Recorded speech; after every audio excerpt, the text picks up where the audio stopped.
Chapter 941. Tsing Hui was led to the stage by the guard. Before the platinum-level guard could step down, a figure had already stepped onto the stage impatiently. It was the famous gold ranker of the younger generation, Anthony.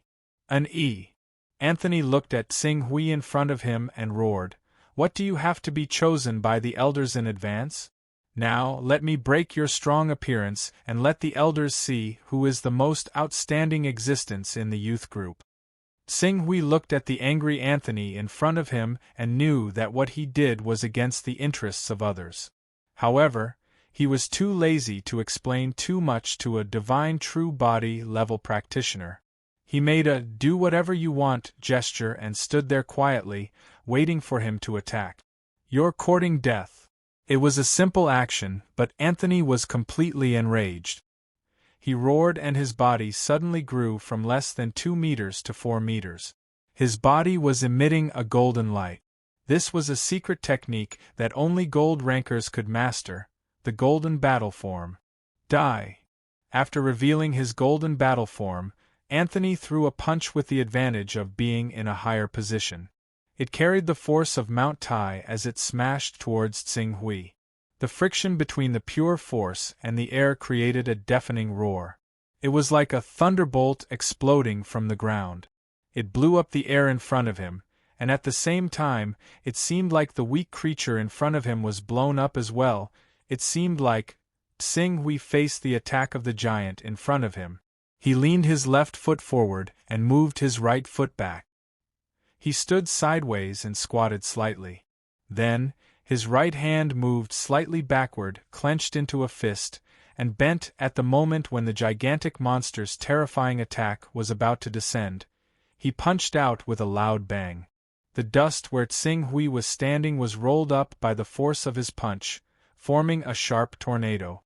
It instantly collided with the thunderbolt attack of Anthony's golden battle form. Boom! The ground was struck by a thunderbolt. Crack! The sound of countless stone slabs shattering resounded throughout the battlefield. The shockwave formed by the collision of the two fists swept across the ground, causing the arena to shatter into pieces. Countless stone fragments floated in the air due to this terrifying shockwave. In the next second, they were swept away by a terrifying storm and spread out wildly, covering an area of 1,000 meters around the arena. If it wasn't for the defensive force field in the arena, this collapsing force would have swept up the stone fragments and rushed in all directions, smashing all life forms below the iron body level into pieces. That's it. Tsing Hui did not seem to notice that his legs had sunk into the ground. He continued to provoke Anthony with his eyes. Anthony looked at Tsing Hui. He did not expect that this kid, who had not even revealed his golden battle body, would be able to block his punch. However, in the next moment, he roared and attacked again.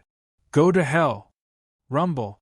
The shock waves and shock waves caused by the collision of the two fist forces instantly exploded in the arena. That little guy called an actually didn't use his golden battle body? Did he not learn the secret technique to activate his golden battle body? Without using his golden battle body, he actually blocked Anthony's attack? On the second floor, Elder Angela, who called out Tsing Hui, looked at the arena curiously. This kid has a strong foundation. His foundation is very solid. Third Elder Angus said with a smile. This doesn't seem to be as simple as having a solid foundation. Angela looked at the two people who were constantly colliding with each other. Her expression gradually became serious. As Elder Angela's attitude changed, Angus also became slightly more serious. His eyes kept sizing up Tsing Hui, as if he was paying attention to every curve of his body, every muscle, and every way he exerted force. Under this constant sizing up, a somewhat shocking guess appeared in the minds of the two elders. Could it be? It's very possible. On the side, Chang'un, who was listening to the two elders, thought of something. Could it be that you're talking about perfect body? Watch, we'll know when we see, Angus said in a deep voice. As time passed, the battle in the arena continued, and the commotion caused by the two people's battle became louder and louder. The spectators gradually became excited. I didn't expect an E to be so strong. Anthony is the most promising person to win the championship in the youth group. An E who has just stepped into the gold rank can actually fight Anthony to a draw. It's simply incredible. An E? That genius from the youth division? He just got promoted to the youth division, and he can fight Anthony to such an extent? Anthony even activated his golden battle body, and he still can't do anything to him? You have to win, the winner is not guilty. An E, come on, defeat him. Outside the arena, there were continuous cheers. There were opponents of an E in the youth division, powerhouses who were expected to compete for the top 10 in the youth division, and most of them were members of an Yi's family. In the end, Xing Hui didn't disappoint them. The head-on clash lasted for quite a few minutes, and in the end, Anthony was the first to give out. Maintaining the golden battle constitution drained his strength extremely severely. Coupled with the fact that he had unleashed his full strength, every single punch basically contained his full strength, so the drain on his physical strength increased exponentially. As his physical strength ran out, the golden battle constitution vanished. Qing Su only needed a single punch to knock him out, forcing him to the ground. Thank you for your cooperation. Xing Hui moved his body slightly and pulled out half of his body that was embedded in the ground. You won. Anthony gasped violently and looked at Xing Hui with disbelief in his eyes. Without the golden battle body, how could you withstand my attacks for so long? You'll know when you find out. Qing Su smiled faintly. Even though he had not expended much effort to deal with Anthony, in order to make himself appear more normal, he also acted like he was panting for air, like he was at the end of his rope. That's great. You won. An E, you won. You actually defeated Anthony. Now, no one will doubt you when you go to the ancestral land. When the battle ended, Ankano and the others rushed over with excited expressions. Xing Hui nodded slightly.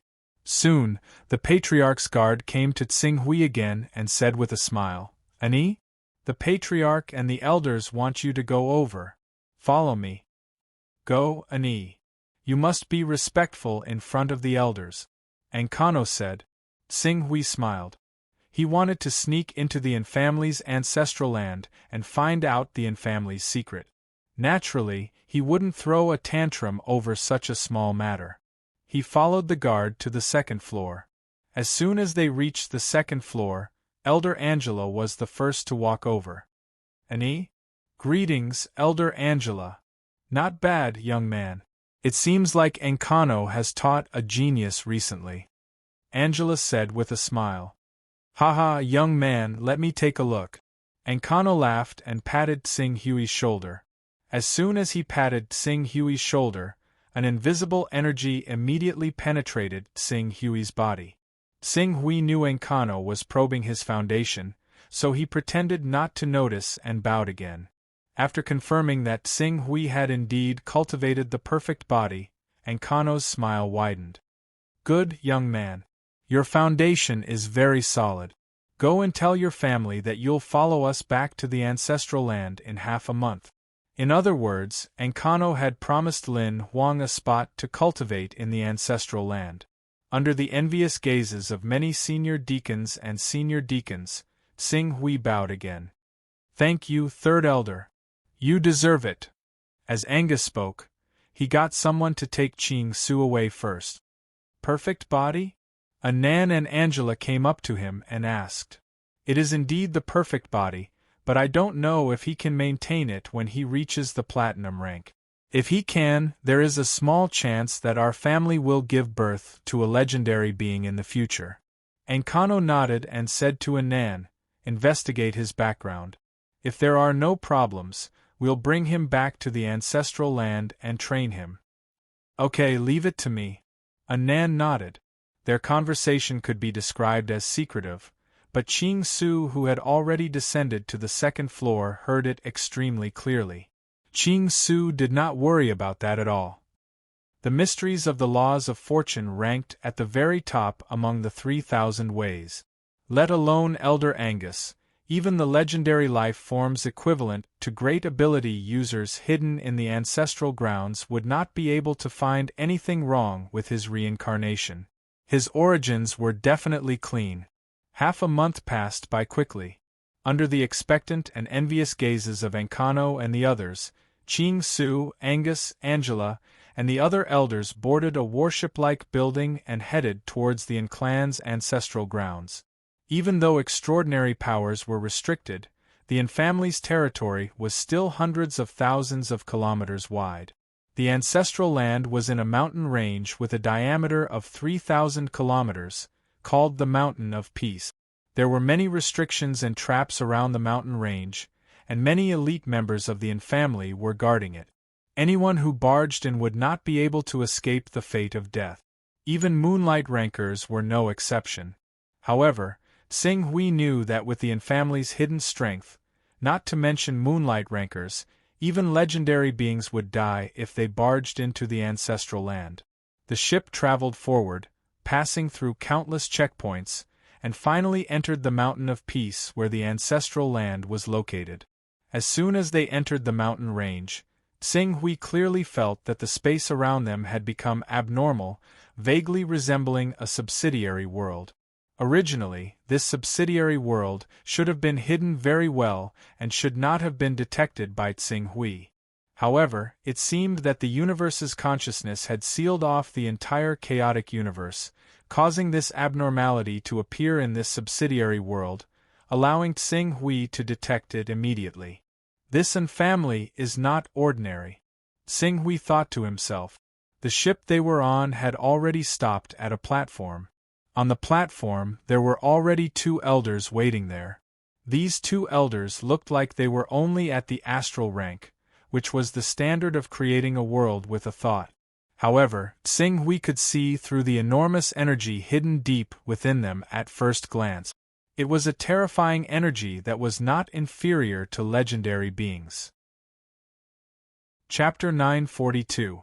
For the next 10 years, you will be receiving guidance from the 2 elders of the ancestral land. Elder Angus, who led the group, led the 6 selected people to the 2 elders of the ancestral land. At the same time, he said respectfully, "Elders, I'll have to trouble you with these 6 little fellows. Their identities have been fully verified, and they are absolutely trustworthy."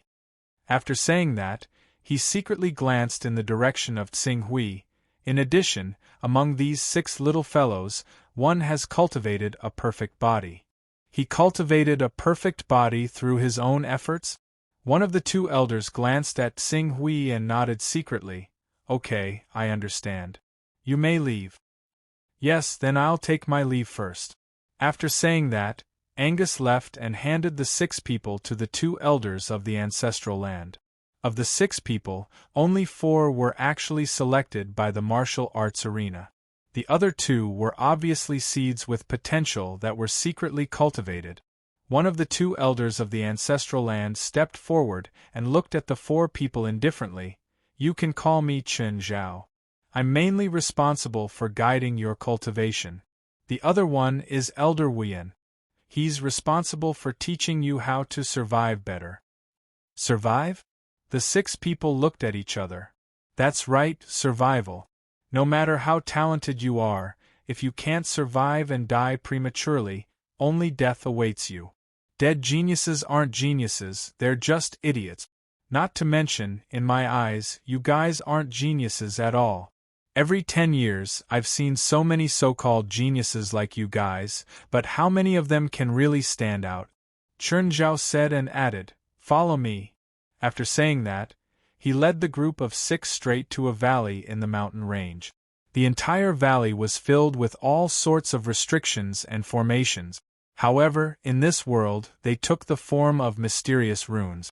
These runes imprisoned the valley and even the trees and rocks in the valley, making the trees and rocks extremely sturdy and miraculous. However, Tsing Hui couldn't see the specific use of these runes. He could only rely on his powerful senses to determine the changes in their quality. In the valley, there were dozens of small courtyards that were very far apart. They were scattered all over the valley with a diameter of nearly 100 kilometers. Some old people lived in these courtyards, but there were also many young people. Judging from the exclamations of Anya, who was also selected, from time to time, it was not difficult to guess that these young people were the outstanding geniuses who had been selected to enter the ancestral land in the previous big competition held every 10 years.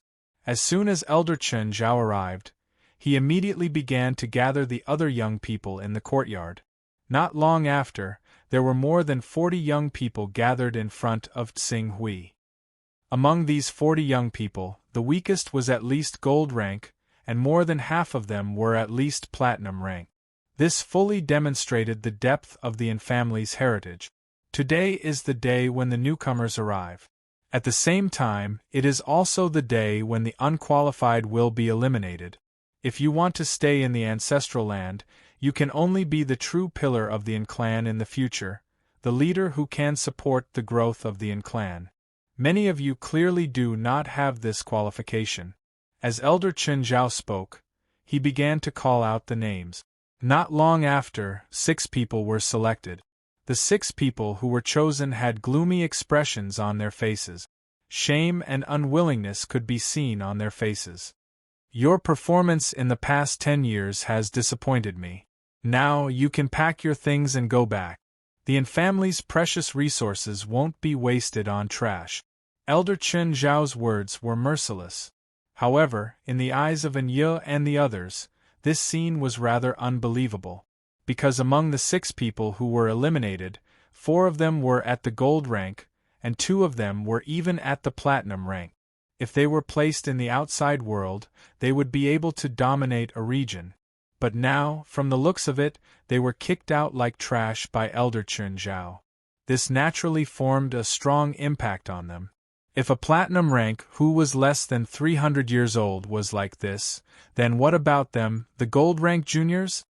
The ancestral land has a unique cultivation environment formed by the accumulation of all the family's resources. In 10 years, as long as you put in enough effort and diligence, even if your talent is trash, you can still break through a small realm.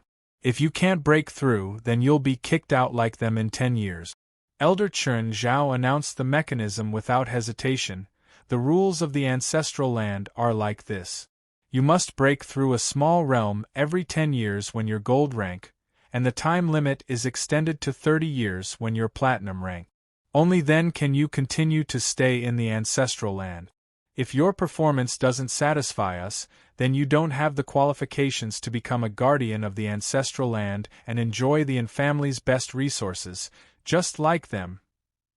The 6 cultivators who were kicked out immediately looked ashamed. The remaining 30 or so young people all looked nervous. Survival of the fittest. The weak don't have the qualifications to enjoy rich resources. This is the first lesson I'm teaching you. Take them away. Elder Chen Zhao waved his hand as he spoke, and the elders came forward to take the 6 people who were eliminated away.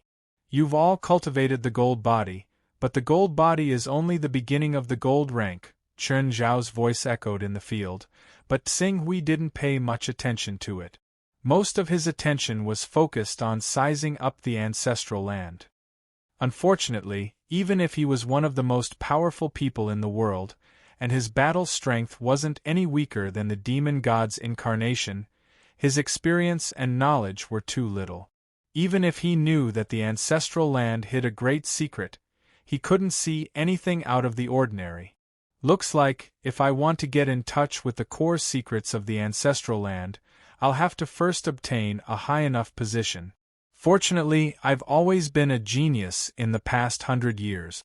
Since I've been nurtured by the ancestral land's resources, I won't attract too much attention no matter how much of a genius I am. Tsing Hui calmed down as he thought about it. After Chen Zhao gave a lecture, he quickly brought the 6 people, including the 20 or so seniors, who were still in the gold rank, into the cultivation course. The first place they were brought to was a huge smithy. This smithy had a large furnace with a diameter of 10 meters. Through smelting gold, precious herbs, and ferocious beast corpses, a large amount of golden liquid was extracted. The first step was to smear the golden liquid all over their bodies. During the smearing process, the golden liquid seeped into their bodies. While it brought them excruciating pain, it also strengthened their bodies and tempered their cells. With his powerful senses, Tsing Hui could clearly see how precious this resource was to a gold rank cultivator. After understanding the amplification effect of the golden liquid on a gold rank powerhouse, Tsing Hui made sure that his body showed enough improvement every time he completed his cultivation. Under such circumstances, he rose from the beginner gold rank to the intermediate gold rank in just 2 years of cultivation, which was the minimum requirement for the 10 years of cultivation. This result surprised Elder Chen Zhao a little, and the guidance he gave him after that was obviously more biased. The results that Tsing Hui deliberately showed did not disappoint Elder Chen Zhao. In less than 3 years after breaking through to the intermediate gold rank, he advanced again and stepped into the advanced gold rank. In just 5 years, he had broken through 2 small ranks. Not only did it make other cultivators of the same rank envious, but it also alarmed more elders. In the next 5 years, Tsing Hui continued to work hard. Under the surprised gazes of several elders, he broke through again and rushed to the peak gold rank, completing the 3-level leap in just 10 years. It seemed that the platinum rank was just around the corner. Tsing Hui, who had shown such talent, finally gained the attention of the elders of the ancestral land. Following that, Elder Wuyan personally gave him one-on-one special training that lasted for 10 years. In these 10 years, Tsing Hui could clearly feel that Elder Wuyan was not only guiding him in his cultivation, but also finding ways to establish his worldview. From their worldview, it was not difficult to see that they were hostile to the supreme eternal shrine.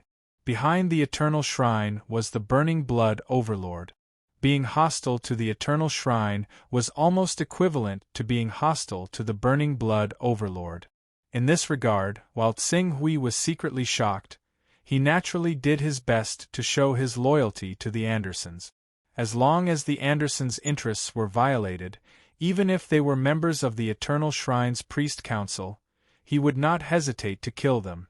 After 10 years of observation, she confirmed that Tsing Hui's worldview was correct.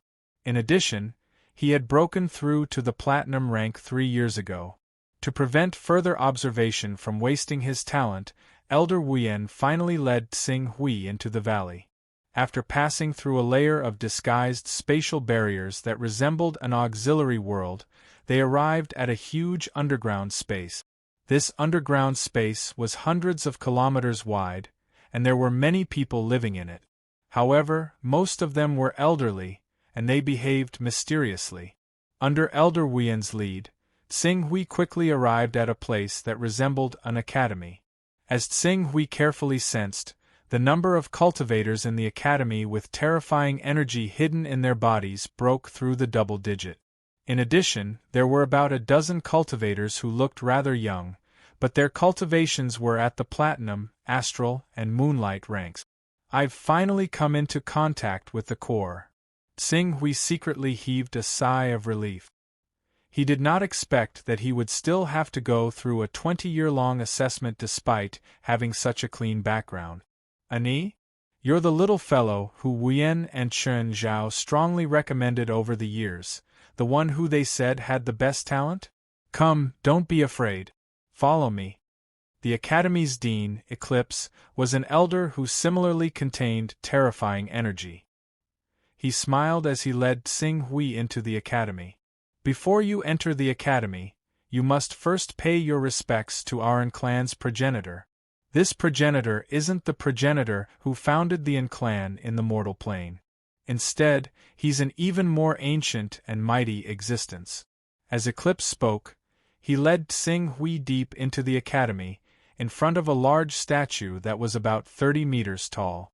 The instant he saw the statue and sensed the remnant aura on it, Tsing Hui held his breath. Heretic god. The statue was actually an heretic god. No. Or rather, it was a chaos life form. Chapter 943. A Chaos Life Form? To worship another Chaos Life Form in a Chaos Life Form's Chaos Universe? Or could it be that the infamily lineage is actually a descendant of a Chaos Life Form? When Tsing Hui came to the infamily, he had always felt that the infamily was not simple. But he never expected that the infamily, which he only believed to have some huge secrets, was actually that complicated. A Chaos Life Form. Could it be, was this a Chaos Life Form that had infiltrated another Chaos Life Form's body in a bid to trigger a war between Chaos Life Forms? But a war between Chaos Life Forms shouldn't be so trivial, right? With the size of Chaos Life Forms, once they attacked, it should be an apocalyptic battle. I believe you can tell from the moment you came here that our infamily isn't as simple as you make it out to be. Eclipse's turbid gaze landed on Tsing Hui as it contained a terrifying glint. Do you remember the oath you swore when Smokeless brought you here? I remember. I will forever be the sharp sword of the family clan, slashing apart all enemies that obstruct our family clan's rise to prominence. Even the Eternal Temple's priest corps is no exception. Tsing Hui wore a solemn expression as his expression was filled with resolve. He knew that when he said those words, the elder named Eclipse had already used a Chaos Lifeform figurine that resembled a creation divine artifact to probe his heart. He was trying to determine the truth of his words. Unfortunately, on the one hand, Tsing Hui was speaking the truth. He wasn't afraid of the Eternal Temple's priest corps. On the other hand, as a Chaos Lifeform, how could a statue that only contained a portion of the Chaos Lifeforms might probe the thoughts of another Chaos Lifeform? Seeing that the statue didn't show any abnormalities, Eclipse's eyes were filled with a satisfied smile. Then, he slowly said, I believe you are now very curious as to who this mighty patriarch in front of you is, right? Tsing Hui nodded heavily. At the same time, he looked at the statue in front of him and imagined the growth process of a Chaos Lifeform. He said, Elder, I sense an extremely familiar aura from this statue. In fact, this familiar aura makes a force in my body stir. Is this our true patriarch? You can actually sense the primogenitor's aura? When Eclipse heard Tsing Hui's words, he immediately widened his eyes. Could it be? Could it be that the bloodline in your body is showing signs of atavism? Yes, that was definitely the case. Otherwise, I can't explain how you, who came from a branch family, could break through to such a level in such a short time. With that said, Eclipse sliced open his right hand and dripped a drop of blood essence to offer it to the statue in front of him. He said with excitement, Great Ancestor, if this person in front of me is really of your bloodline, please bless him. When Tsing Hui heard this, his expression changed slightly. He seemed to have gone a little overboard. Just as he was trying to come up with a solution, the statue did not respond. The excitement in Eclipse's eyes gradually dimmed. The great primogenitor lost his response to us 3 million years ago. According to the legends passed down from the other branches, the great primogenitor was harmed by this evil god. Even his world was devoured. This chaos being was harmed by the burning blood lord? Even the universe was devoured? If that's the case, this chaos being is probably dead. Tsing Hui's heart stirred. If the chaos being in front of him was really dead, he had a much greater chance of success. With this thought in mind, the virtual immortal Tao world's powers rapidly projected onto the statue. Instantly, the statue emitted a profound, obscure, vast, majestic, and boundless aura. It left Dean Eclipse widening his eyes. This is, although it's very weak and there are some slight differences, but this is definitely an aura that only the primogenitor can possess. The primogenitor has manifested his spirit? The statue's mysticism lasted for an instant. At the next moment, the mysticism transformed into a stream of light that shot into Tsing Hui's body. Upon obtaining the stream of light, Tsing Hui thought of the various characteristics of the Chaos Being's cultivation system. He immediately faked a tragic cry as though he was in extreme pain. And as he screamed, his platinum stage aura began to rise crazily. Platinum stage, platinum stage, platinum stage, platinum stage, platinum stage, platinum stage. His life form's evolution improved by leaps and bounds. He went from the platinum stage to the platinum stage to the platinum stage. This was also the highest level Tsing Hui could reach without anyone noticing anything amiss with his present strength. If he wanted to reach the glorious sun or even the legendary stage, he was lacking in strength. On the other hand, it was inevitable that Dean Eclipse would notice something amiss. Heavens, the primogenitor's blessing! Bloodline awakening! This is the sign of the primogenitor's blessing of bloodline awakening.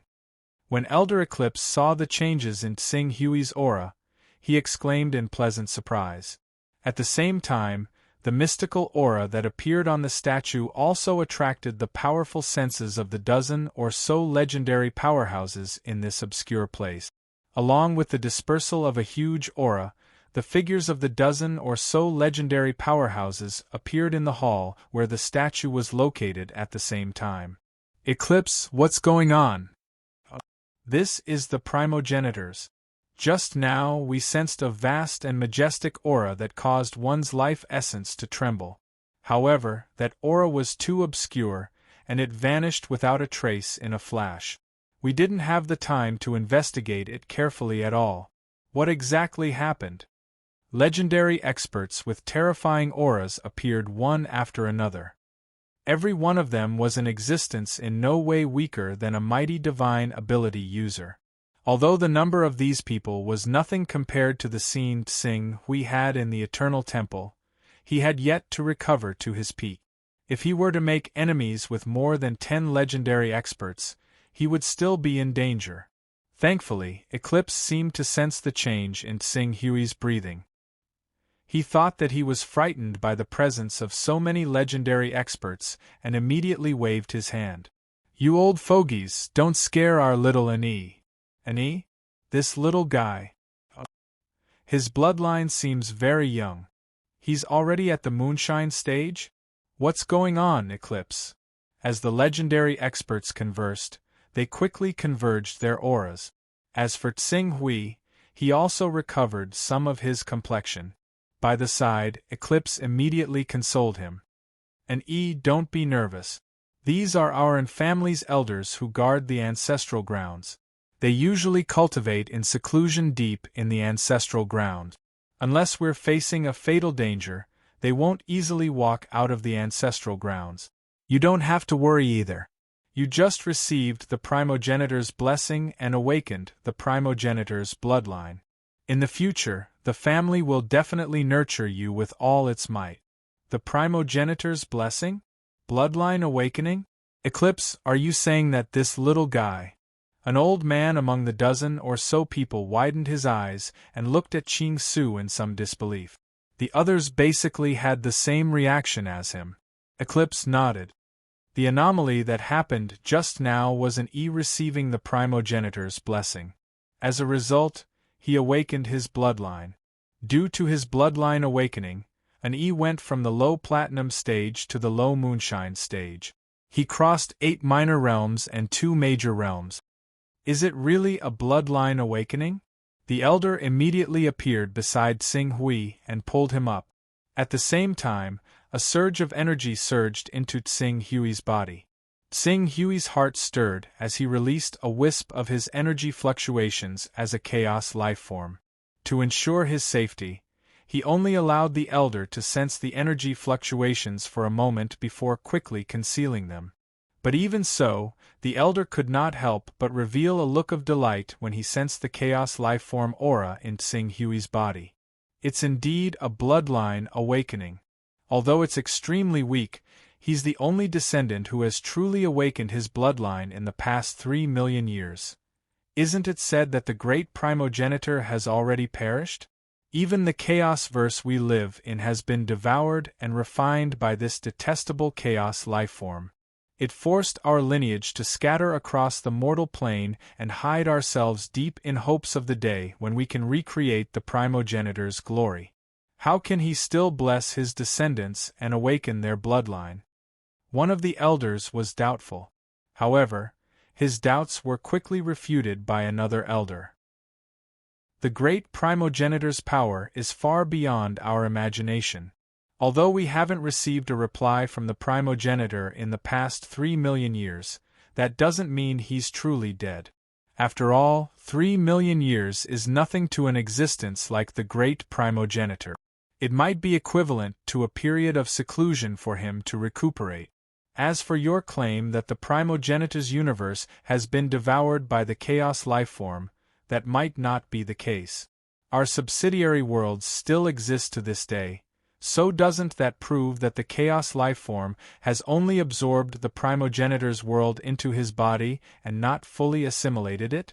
Once the primogenitor awakens, he'll naturally be able to regain control of that world and charge out of the chaos lifeform's chaosverse. That's right. The chaos lifeform has indeed devoured the primogenitor's world, but he had already left his own chaosverse 1 million years ago. It's said that he had invaded other chaosverses, and a mere 2 million years isn't enough for the primogenitor's world to be completely melted. Perhaps the primogenitor took advantage of that time to be reborn from the ashes and return from death. That's most likely the case. The youth before us must be the first seed chosen by the primogenitor upon his return. At the same time, the primogenitor is giving us a signal before he awakens, and might even contact us through him one day in the future. Exactly. The legends who had been waiting for the primogenitor's reply for a long time were all agitated, placing all their gazes and hopes on Tsing-Hui. After all, there was no mistaking the vast presence they had sensed and the various reactions of the primogenitor's statue. A smile appeared on Ching Su's face as he watched the legendary elders talk to themselves excitedly. It was not a waste to infiltrate the family for so long. Now it was finally time for him to reap the rewards, and from the current situation, the descendants of a fallen chaos life form, the final reward might be more bountiful than he imagined. Chapter 944. Ani. In another hall that was filled with a sacred and solemn aura, Eclipse, who had led Tsing-Hui to pay respects to the ancestor, and 2 other elders who similarly contained massive auras were looking at him with solemn expressions. From this day forth, you will be taught by us personally. We will do our best to show you the glory of the ancestor, said Elder Eclipse. Elder Eclipse spoke. His words made Tsing-Hui's expression turn solemn as though he was listening attentively. This reaction naturally left Elder Eclipse and the other 2 elders rather satisfied. They nodded and organized their words before saying, "Our lineage originates from an ancient system that has been passed down for more than 1 billion years. It originates from the mighty Lord of Scarlet Hell. The greatness of the Lord of Scarlet Hell can be traced back to an extremely long period of time. A long, long time ago, our ancestor of Scarlet Hell was born in an extremely powerful world. Furthermore, he thrived in that world, going through iron, bronze, silver, gold, platinum, astral, moonlight, sun, legend, and finally transforming into a mighty lifeform, a supreme existence known as a chaos lifeform. It's indeed a chaos lifeform, although Tsing-Hui had a guess. It was only now that it was confirmed. Chaotic life forms are one of the greatest life forms in the endless chaotic void. They are even greater than the creation life forms. Usually, only 1 out of 10 creation life forms is born as a chaotic life form. Chaotic life forms are born half a level higher than creation life forms. This shows how extraordinary our primogenitor is. Chaos life forms are born half a level higher than creation life forms?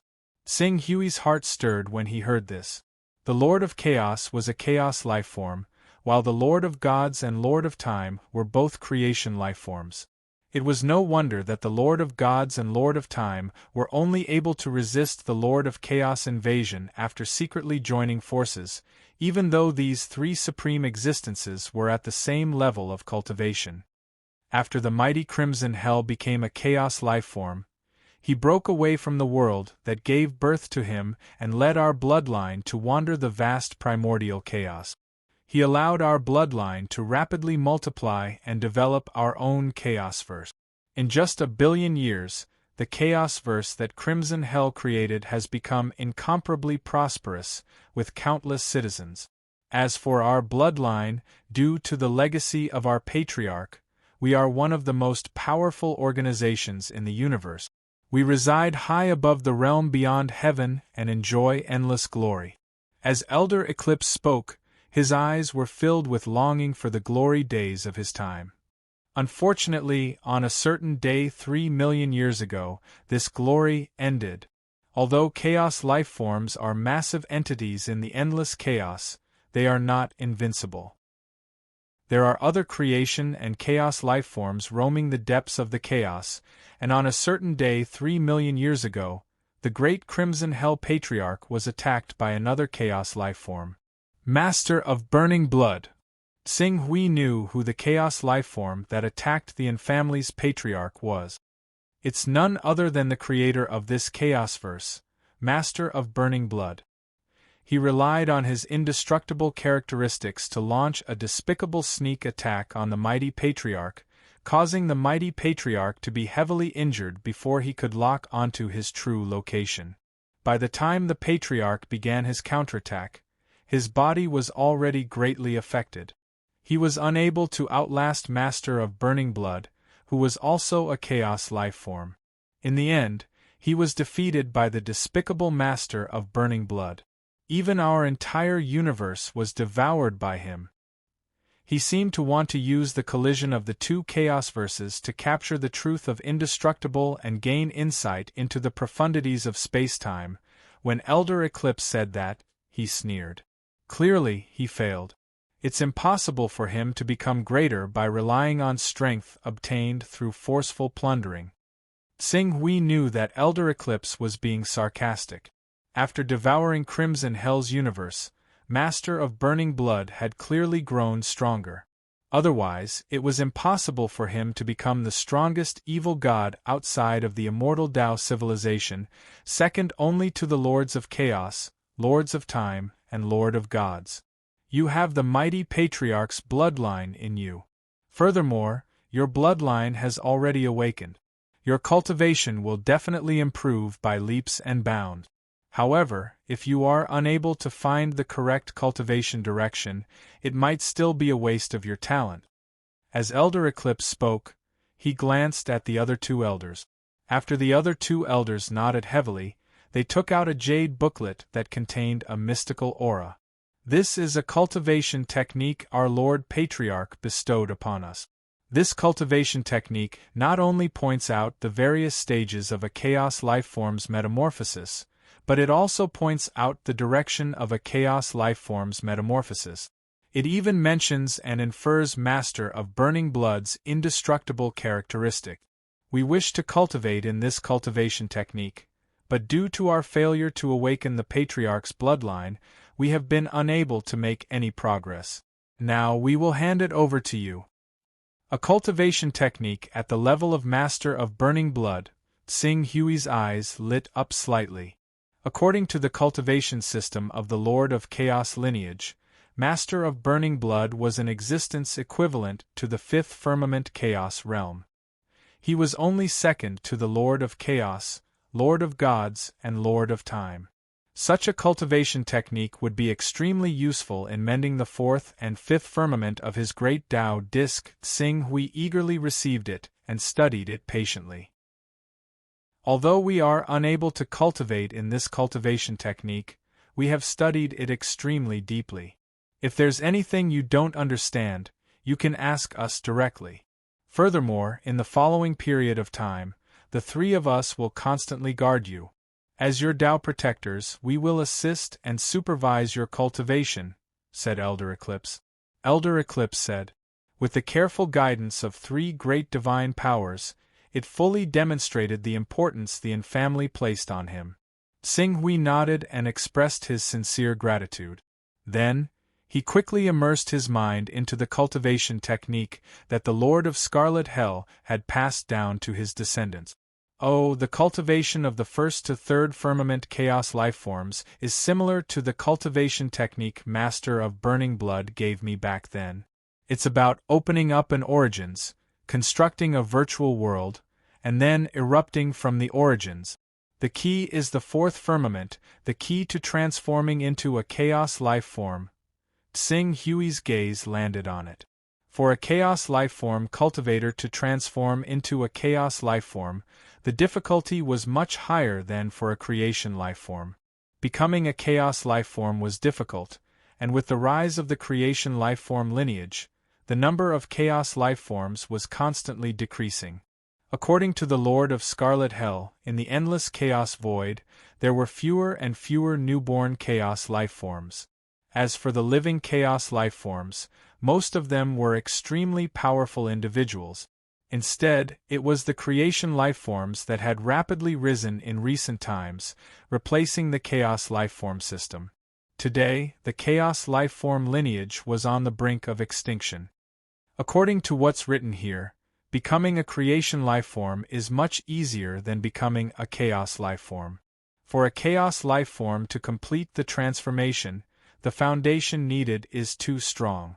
Back then, the Lord of Scarlet Hell was able to successfully transform into a chaos life form because he was suspected to have been enlightened by the ultimate eternal life form. Upon seeing this, Xing Hui was slightly taken aback. Eternal.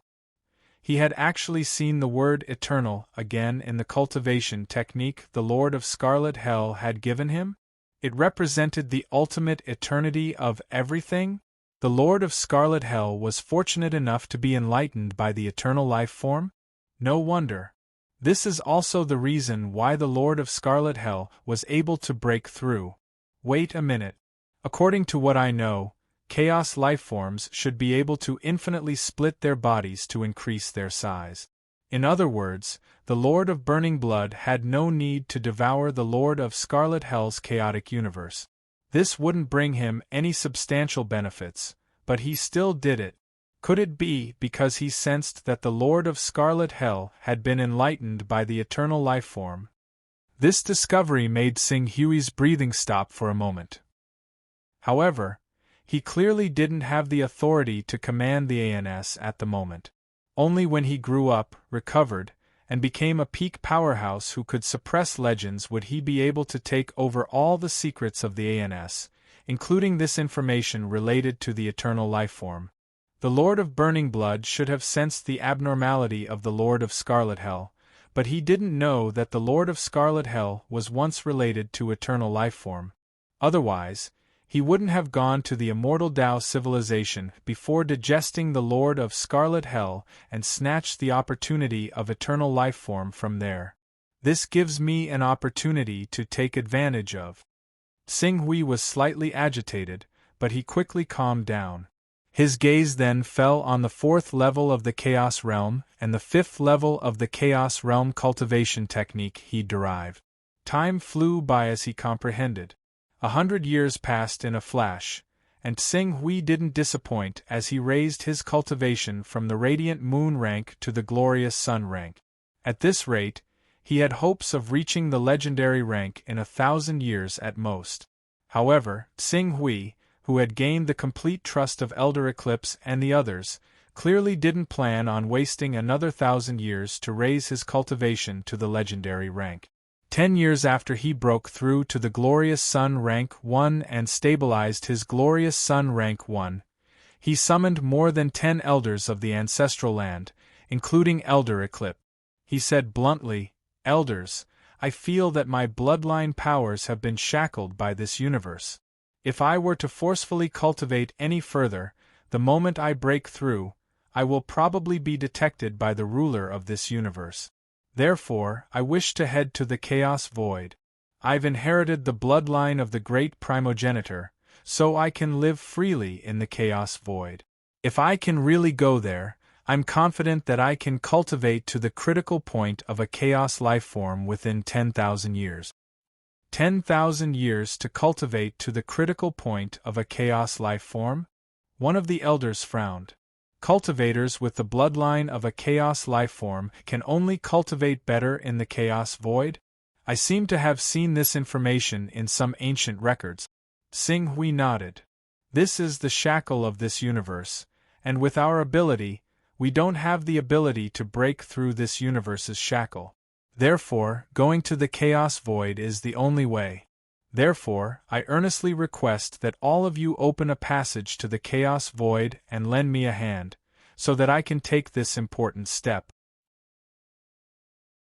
Chapter 945. Open the passage to the chaos void. The elders seemed rather hesitant.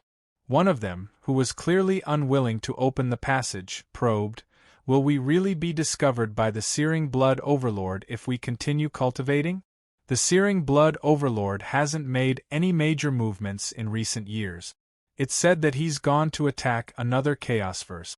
Won't the chances of being discovered be lower if we do that? We can't take this gamble. And E is the descendant of our bloodline who has the greatest hope of restoring the glory of our founding ancestor and leading our bloodline back to glory. That's why we can't take this gamble. I suggest that we open the passage and send an E to the chaosverse. The will of the blazing blood overlord has sealed off the chaosverse to an extremely powerful extent. If we really open the passage, our bloodline will definitely be exposed. When that happens, the will of the chaosverse will definitely sense our presence and attract the pursuit of the entire eternal shrine. All sorts of discussions rang out in the crowd. There were those who were worried, those who wanted to play it safe, and those who wanted to take the risk. The scene was a little chaotic. "Elders, please listen to me," Sing Hui immediately said. "Everyone, if we don't give it a try, I fear that our bloodline will always struggle at death's door under the attacks of the searing blood overlord. Once he returns from his campaign in the chaosverse and refines the power left behind by our founding ancestor, we will no longer have any hope. The legacy of our founding ancestor will also be worn away by the passage of time and return to oblivion. This is our only hope." He added with certainty, "Moreover, I can assure you that once I reach the critical point of being a chaos life form, my strength will surpass the legendary realm. Unless the searing blood overlord returns from his campaign in the chaosverse, no power will be able to stop our attacks. Even the eternal shrine, which represents the will of the searing blood overlord, will be no exception. This universe that belongs to the searing blood overlord will be completely occupied by us. Above the legendary realm? Unless the searing blood overlord returns from his campaign, no power will be able to defeat us. When the time comes, can we think of a way to separate our founding ancestors' universe from the searing blood overlord's chaosverse and break away from his rule?" When the elders heard Sing Hui's words, they gradually calmed down. After a while, Elder Eclipse, who had the best relationship with Sing Hui, asked, "An E, can you really possess combat strength that surpasses legendaries in 10,000 years?" "I promise." Ching Su swore solemnly. "All right." Elder Eclipse waved his hand. "Then let's do it this way. We will open a pathway to the primal chaos space, and let an E go there to train. Even though we will have to hide for the next 10,000 years, as long as we can survive this 10,000 years, our family will end our days of hiding. We will once again stand at the pinnacle of glory as a universe master family." The other elders looked at each other and finally made a firm decision. "Let's bet. I've had enough of these days of hiding. Even if our lineage is destroyed, there are still legacies of the great patriarchs in other primary planes. We can't be considered the culprit behind the extinction of the patriarch's lineage. Open a pathway to the primal chaos space. Let an E go there and unleash his bloodline power to his heart's content. Whether our Crimson Hell Patriarch's lineage can rise will depend on this." The elders finally made a decision after some internal struggle. This scene immediately made Tsing Hui heave a sigh of relief. Since the decision has been made, there's no time to lose. We will now open a pathway to the primal chaos space. In addition, elders, I'll have to trouble you to run to the primary worlds of the other lineages and inform them of the upcoming operation. If possible, do your best to help us and attract the attention of the Eternal Shrine. Let the Eternal Shrine's attack on us be slightly reduced so that we can last longer. Elder Eclipse said. I understand. I'll be in charge of the arrangements for the ordinary members of the family. Let them scatter and hide in every corner of the primary plane. Also, the elders made arrangements one by one in an orderly manner. As for Elder Eclipse, he stood up and said to Tsing Hui, Do you need to make some preparations and adjust your condition? The environment in the primal chaos space is different from the chaotic universe. Even if you possess the power of the Patriarch's bloodline, you cannot let your guard down. I've already made all the preparations. Furthermore, my condition is unprecedentedly good. I'm just waiting to head to the primal chaos space. Elder Eclipse nodded when he saw this. Then, there's no time to lose. I'll bring you to the pathway. With that said, he sighed. In fact, the pathway to the primal chaos space is the final path of retreat for our Lord of Scarlet Hell lineage. We have a great divine artifact bestowed upon us by the Lord of Scarlet Hell, allowing us to survive in the primal chaos space. However, the powers in the primal chaos space are not something we can touch or grasp. When the time comes, due to our lack of understanding of the powers of the primal chaos space, the number of cultivators will dwindle until they are wiped out. That method is only to prolong our feeble existence. This is also the reason why we have never taken that step. Tsing Hui nodded when he heard that. I know that opening the primal chaos space pathway is equivalent to severing our final path of retreat. However, Elder, don't worry. Our lineage will definitely not be forced into such a state. I believe you. Elder Eclipse looked at Tsing Hui as his eyes shimmered. As the only person to awaken the Patriarch's bloodline in 3 million years, I believe that you will definitely be able to lead our Lord of Scarlet Hell lineage back to its peak. Of course, if you are able to break through that chasm and become a chaos creature on the same level as the Great Patriarch, our lineage will truly be free of worries. Yes. Furthermore, that day won't be too far away. Tsing Hui said. Elder Eclipse was filled with anticipation for the future as he led Tsing Hui straight to the end of the ancestral land. In less than half a day, they arrived at a mountain range that floated 1,000 meters high. The mountain range was only several dozen kilometers wide, and although it only seemed like it hovered 1,000 meters away, only when Ching Su actually set foot on the mountain range did he discover that it was a completely different space. It was just that this space was hidden extremely well, such that even he failed to discover it. On the mountain peak, there were 4 legendary lifeforms with auras in no way inferior to mighty divine powers presiding over it. When they saw Elder Eclipse arrive, they nodded at him while constantly sizing up Tsing Hui. Clearly, they had already received the news that a passageway to the Chaosverse would be opened. They would provide a good cultivation environment for this junior who had awakened the Patriarch's bloodline. As he still needed to make preparations for his family's retreat, Elder Eclipse didn't immediately open the passageway when he led Tsing Hui here. Instead, he waited for a month. A month later, the 4 legendary elders presiding over the area took action and gradually activated the passageway. Instantly, a rapidly spinning vortex gradually formed above the mountain range. Furthermore, it became deeper and deeper. As the vortex spun, one could hear rumbling sound. It was as though an invisible force was tearing apart the universe will's seal on the Chaosverse. It took an entire hour for the passageway to completely form. During this hour, Tsing Hui could vaguely sense that the dominion outside this world had undergone a complete upheaval. The universe will was enraged, but due to the ancestral land's world powers isolating it, no one could sense the changes in the outside world. An hour later, the passageway finally formed. An aura that had been absent for many years immediately surged out of the passageway.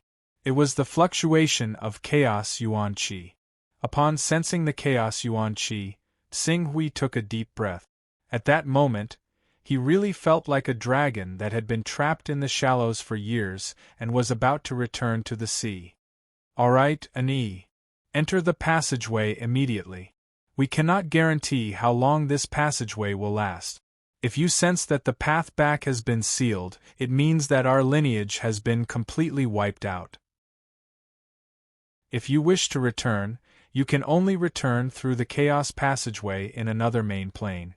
We will open that chaos passageway once every 10,000 years. Grasp this opportunity well. Do not disappoint us. Elder Eclipse said earnestly and earnestly. Elder, don't worry. I will definitely cultivate to the peak as quickly as possible. Then, I will return to this world and lead our Crimson Hell Patriarch's lineage to the peak. I will even kill Lord Burning Blood and rule this world. Xing Hui agreed solemnly. Lord Searing Blood was still sealed in the Void Heaven Ring, so this Chaosverse was almost like an undefended universe to him. If he could conquer it, he'd have the foundation to return to the immortal Tao civilization. If there came a day when he was unable to obtain the right for the immortal Tao civilization to survive in front of the three supreme existences, the Lord of Chaos, the Lord of Gods, and the Lord of Time, he could still think of a way to transfer the immortal Tao civilization's cultivators to this world and ensure their survival, of course, even if the immortal Tao civilization left their world and entered this Chaosverse. They would definitely be annihilated due to the different great Tao laws of the Chaosverse. In other words, if it really came to that point, the immortal Tao civilization's heritage would undoubtedly come to an end. Even if the immortal Tao civilization's cultivators could survive, they would only be able to preserve their lives. As for continuing the immortal Tao civilization's fire seed, it was already wishful thinking. The two Chaosverse great Tao laws were different, so how could they ensure the continuation of the civilization? Go on. We await the moment you return as a king. Elder Eclipse waved his hand. Xing Hui didn't waste any more time. He took a step forward and entered the deep and unfathomable vortex. The moment he stepped into the vortex's teleportation forces swept up Xing Hui as he rapidly traversed the excavated passageway. He was unbelievably fast, dozens of times faster than when Xing Hui flew from the Lord of Chaos Dominion to the Chaos Void when he was at his peak. Under such circumstances, in less than half a year, the feeling of being stuck in the vortex and not being able to separate day and night suddenly dissipated. The next moment, a vast field of vision mixed with surging primal chaos yuan qi appeared before his eyes. The Chaos Void, he had arrived. Chapter 946. I never thought that the chaotic void, which is feared by so many powerful beings, would feel so close to me. Xing Hui sensed the turbulent chaotic yuan qi around him, and felt a sense of comfort. It was as if all the cells and acupoints in his body were breathing freely, and he was almost addicted to it. Fortunately, he woke up from this relaxed state of mind after a while. The most important thing now was to recover the energy he had consumed to escape the pursuit of the universal will as soon as possible. When he thought of that, Qing Su did not waste any time. He rapidly absorbed the chaotic energy in the surroundings and sent it into his illusory world of immortals.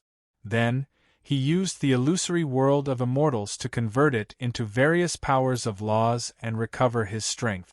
Since the virtual immortal Tao civilization wasn't a true Chaosverse, it naturally wouldn't recover as quickly as it did in the Lord of Chaos domain or the broken domain of the immortal Tao civilization, but it was still many times faster than it was in the sealed Chaosverse of the Blazing Blood Cauldron. Xing Hui did his best to recover, and finally, in the 3466th year, he recovered to his peak state. After recovering to his peak state, he did not immediately return to the chaotic universe of the Burning Blood Lord. Although it was foreseeable that the ANS would be hunted down by the Eternal Shrine for a period of time after opening the passage to the outside of the chaotic void and exposing their identity as the descendants of the Lord of Scarlet Hell, with Tsing Hui's current combat strength, even if he really returned to the chaotic universe, he would not be able to match the entire Eternal Shrine. In addition, he had previously told the ANS that it would take 10,000 years for them to wait for him. Now that only 3,400 years had passed, he believed that the ANS would have enough power to deal with the suppression of the Eternal Shrine. After all, the infamily was backed by a remnant force of the chaotic universe. Although this force had been in decline for 3 million years, the foundation of a direct descendant of a chaotic being was definitely not something that the Eternal Shrine, which represented the Lord of the Burning Blood, could easily wipe out. As he thought that, Qing Su had already taken out a fragment of laws without any hesitation at all. Nether Glow Fragment. As he had refined a fragment of laws in the Eternal Divine Hall before, Qing Su had refined 9 types of laws now. The fragment of laws that belonged to the Divine Beast Yu Ing was the 10th type. Even with the excellent foundation he had obtained from the Fortune Jade, it still took him 280 years to refine it.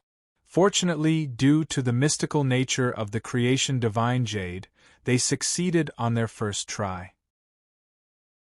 They were not like the Dian Holy Sage, the Giant Dragon City Master, the White Emperor, and the Bamboo Shadow Sword Master, who faced the fate of failing to smelt the precepts. After refining the 10th law fragment, Tsing Hui did not stop. After adapting to the new environment for a year, he immediately started refining the 11th law fragment, followed by the 12th. It took him more than 1,300 years to refine these 2 types of laws. Including the time he used to recover and refine the nether fluorescent fragment, it had been 5,000 years since he arrived in the primal chaos void. The 12 godly beasts' laws are finally complete.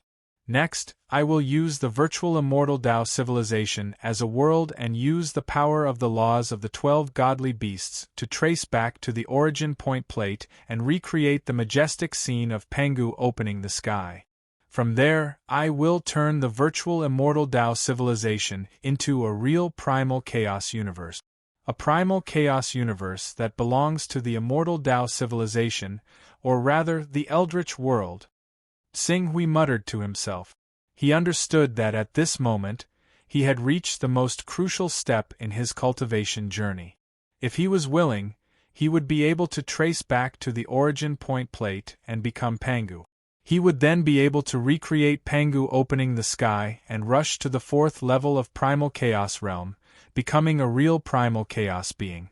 By then, he might not be able to reach the level of the Master of Primal Chaos Realm, second only to the Eternal Ultimate Stage, or the Burning Blood Master, who was equivalent to the 5th level of Primal Chaos Realm. However, it would not be a problem for him to reach the level of an ordinary evil god or the Master of Red Hell, who could roam the Primal Chaos Void. However, Tsing Hui thought about Pengu's final fate after he opened the sky. However, he hesitated for a moment. After Pengu opened the sky, he fell and became all things. That was why the Eldritch world and the brilliance of the immortal Tao civilization was born. Would he face the same fate if he tried to break through to the 4th level of Primal Chaos Realm and become a real Primal Chaos being? Compared to those Primal Chaos beings who have been stuck at the 3rd level for countless years, my foundation is still lacking. Moreover, the Fortune Jade is still missing a corner. This is a problem I cannot avoid. Even if I use the Fortune Jade as a foundation and gather the laws of the 12 divine beasts to trace back to the origin point plate like the 12 celestial fiends formation, the success rate of my metamorphosis is much higher than ordinary primal chaos beings. There are even images of time and space that prove that I will become a primal chaos being in the future, but the metamorphosis of a primal chaos being is too difficult. If I really want to make sure that nothing goes wrong, I should find the last piece of Fortune Jade as well. Tsing Hui muttered to himself. He had to admit that he wasn't ready to break through to the fourth level of primal chaos realm.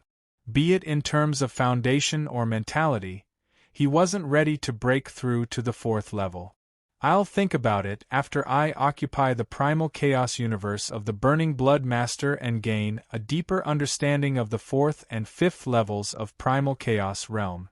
The giant Dragon City Lord has already obtained information about the last piece of Fortune Jade.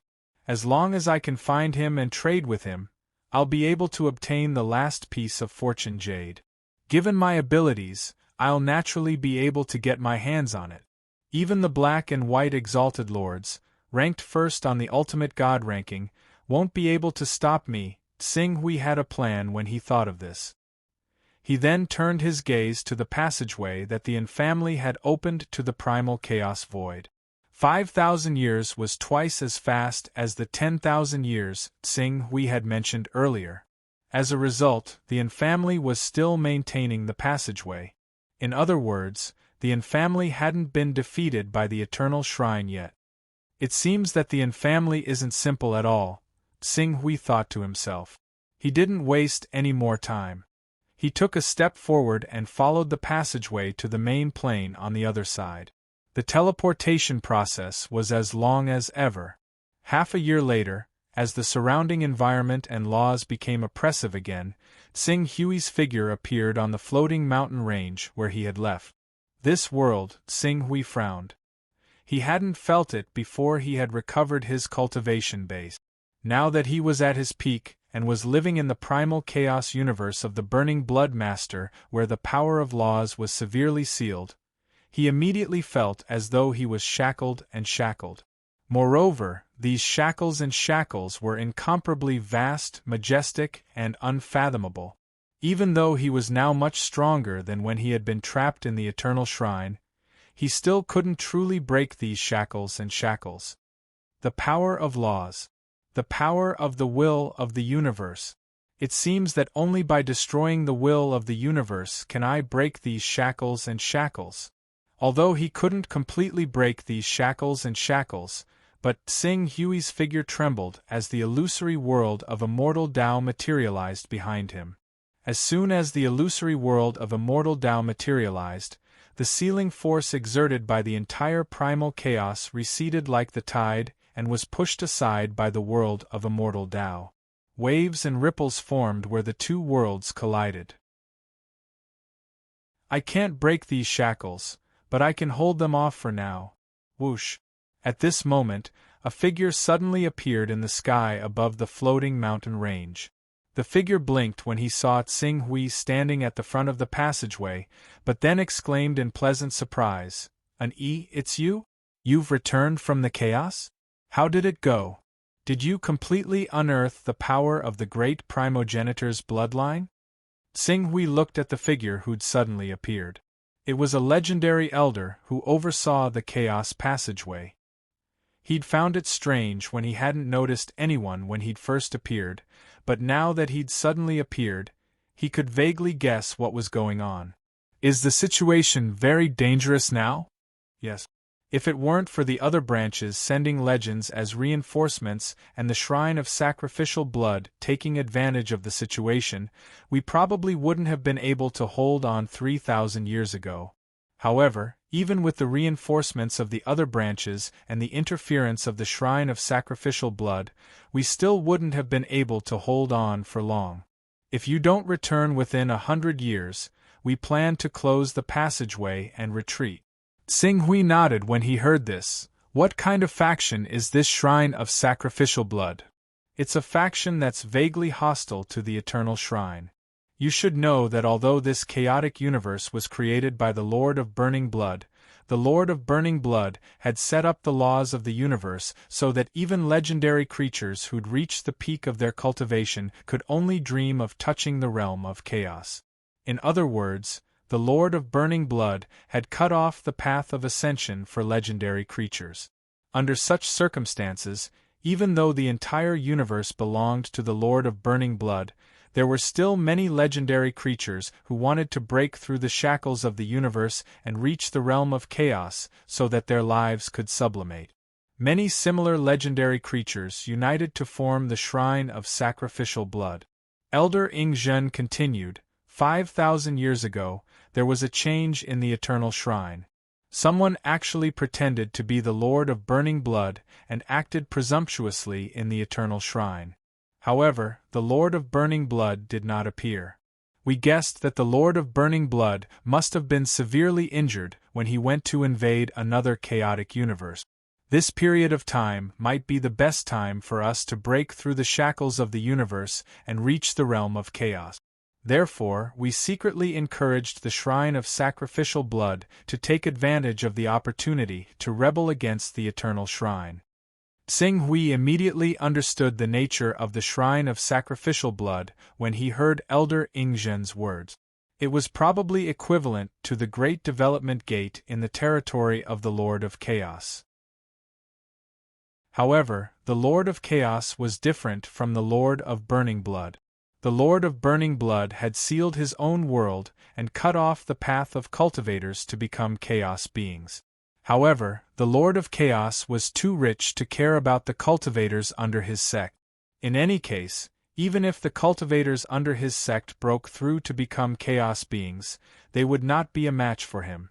Have you reached the realm above the legendary realm?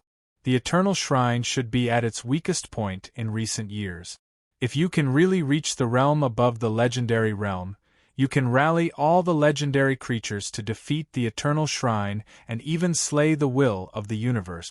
You can break the shackles of the entire universe and liberate the entire universe. Chapter 947. Above Legendary? Xing Hui muttered to himself for a moment. He had now condensed 12 great Tao laws. Although he could not obtain the blessing of the 12 laws because this was not the domain of the Lord of Chaos, the refinement of the laws made the virtual immortal Tao civilization world more solid than before. It was so solid that he could rely on his own virtual immortal Tao civilization to break free from the restraints of the laws formed by the will of the universe for a short period of time, and thus unleash his own combat strength. While such an outburst would not allow him to fight against 1,000 legendary creatures, it would be easy for him to fight against 100. As long as there were other legendary champions assisting him, he would be able to break through the encirclement of thousands of legendary champions when he was trapped in the Eternal Shrine and was hunted down by them. With such combat strength by his side, it would not be an exaggeration to say that he was above legendary. Though I've yet to become a being of chaos, I've reached the critical point of breaking through and could be considered above legendary. As long as there aren't too many ordinary legendary champions, I could easily defeat dozens or even hundreds of them. Xing Hui said. Dozens or hundreds? Easily defeated? Elder Ingzhen was pleasantly surprised when he heard Xing Hui's words. At present, the greatest threat to us is the High Priest of the Eternal Shrine, but he could barely deal with the encirclement of 30 or 40 legendary champions, and even had to evade their attack. You could easily defeat dozens or hundreds of legendary champions. You must be above legendary. From now on, as long as the Lord of Burning Blood does not appear, you can be called the number one person in the universe. Under your leadership, we will certainly be able to overthrow the Eternal Shrine's rule, and even break through the will of the universe's seal on the universe in the future and usher in a new era of great cultivation. Xing Hui nodded slightly. At the same time, he also glanced at the Lord of Burning Blood that he had suppressed in the Void Heaven Ring. The Lord of Burning Blood had been extremely peaceful recently. He had basically not moved at all. If it were not for the fact that Qing Su could sense that his presence had not changed at all, he basically would have believed that this terrifying evil god, who could even devour and kill true chaotic beings, had already died. Withdrawing his gaze from the Void Heaven Ring, Xing Hui said directly, "Our family's ancestral land should still be in danger. Take me there." "All right." Elder Ingzhen complied and quickly flew out of this floating mountain range with Xing Hui. As his figure shuttled through the mountain range, He flew out of the underground space again and came directly to the ancestral land in the periphery. This ancestral land had been managed by the clan for countless years, and it could be said to be impregnable. Countless talismans, formations, and restrictions filled every corner of the ancestral land. Moreover, although it appeared to be in the main plane, it was actually a part of Crimson Hell's Chaosverse that had perished all those years ago. It was just that Crimson Hell's Chaosverse had been devoured by Crimson Bloodlord, so it couldn't become independent and was still affected by the various laws of Crimson Bloodlord's Chaosverse. That's an E. I'm not mistaken. That's really an E. An E actually came back? Didn't he say that it would take 10,000 years? Only 5,000 years have passed, right? Half of the time has passed? An E? Is he the young man who awakened the primogenitor's bloodline? As Elder Ingzhen brought Xing Hui to the ancestral land, a series of exclamations sounded from the crowd. Elder Eclipse, who was fighting on the front lines, immediately left the battlefield and flew over. He asked with anticipation, "And you came back so quickly. Did you finish your cultivation in advance?" "I was worried that our clan would be in danger, so I rushed back immediately after finishing my cultivation." Xing Hui nodded at Elder Eclipse. At the same time, several old men with legendary cultivation had also rushed over. Although these few legendary experts were in the ancestral land, helping Elder Eclipse and the rest fend off the Eternal Temple's attacks, their attire and combat style were clearly different from the clan's bloodline. Elder Eclipse hurriedly introduced them to Xing Hui. "And these are the other bloodlines of our Crimson Hell's primogenitor. They are Shuechuan Yugu, Sangyi. Thank you for your help." Xing Hui nodded at the few people in front of him. At the same time, he saw the sizing up and suspicion in their eyes. In order to successfully grasp the power left behind by the Lord of Crimson Hell, he didn't waste any time. He directly said, "The current situation should be rather dangerous, right? How many experts has the Eternal Temple sent to attack us? I'll first appear and repel those invaders." "Your cultivation level has broken through to the legendary realm?" Elder Eclipse didn't answer but asked immediately. "That's right. That's great." Elder Eclipse was immediately pleasantly surprised. "Above the legendary realm? I've never heard of anything above the legendary realm. Even the Grand Priest is merely at the legendary realm. But he possesses the creation divine artifact bestowed to him by the Burning Blood King, and that's why he's able to exert strength that far surpasses us." Shuechuan, who had come to provide assistance, frowned as though he didn't believe it. "Just because I haven't seen it doesn't mean it doesn't exist." Xing Hui had a smile on his face as he turned to Elder Eclipse. "Time is of the essence. Elder, it's best you tell me about the enemy's situation." Elder Eclipse obviously trusted Qing Su very much. When he heard Qing Su's question, he replied in a hurry, "Due to the other factions helping us share the pressure, coupled with the rise of the Sacrificial Blood Divine Hall, and the fact that some of the organizations that were originally under the Eternal Shrine chose to stand by and do nothing, the Eternal Shrine can only mobilize around 1,500 legends right now. Out of these 1,500, they've left over 300 to guard the Eternal Shrine in case something happens to it. Half of the remaining 1,200 have gone to suppress the Sacrificial Blood Divine Hall, while another 300 have been drawn over by the other factions. Only around 300 legends have truly come to attack our ancestral land. After all these years of fighting, 24 of the 300 legends have died. They only have around 280 to 290 legends left now." 280 to 290? Xing Hui was somewhat surprised. "So few?" "Few." By the side, Netherbone was immediately displeased when he heard Xing Hui's words. "Those are legendary experts. Even if the entire universe's beyonder powers are restricted to an extreme, it's still easy for a legendary expert to suppress a main plane. In fact, the total number of legendary experts in the entire chaotic universe doesn't exceed 4,000. Now, with nearly 1/10 of the legendary experts surrounding us, you actually think that's few?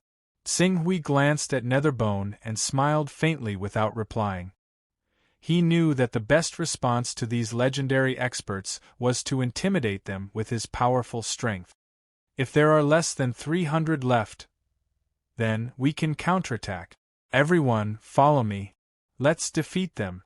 After Tsing-Hui said that, he didn't give Elder Eclipse and company any time to react.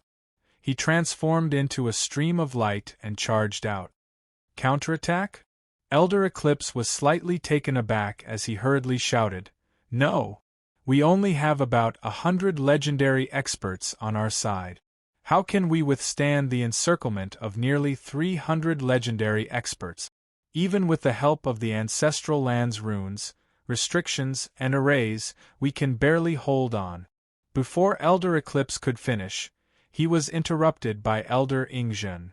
"Elder, since an E is so confident, let's follow him. After all, an E is now an expert above the legendary realm. Before the real battle, no one knows what level is above the legendary realm." After saying that, he said to Shuechuan, Netherbone, Song-Yi, and company, "When the time comes, you can also take action at your own discretion.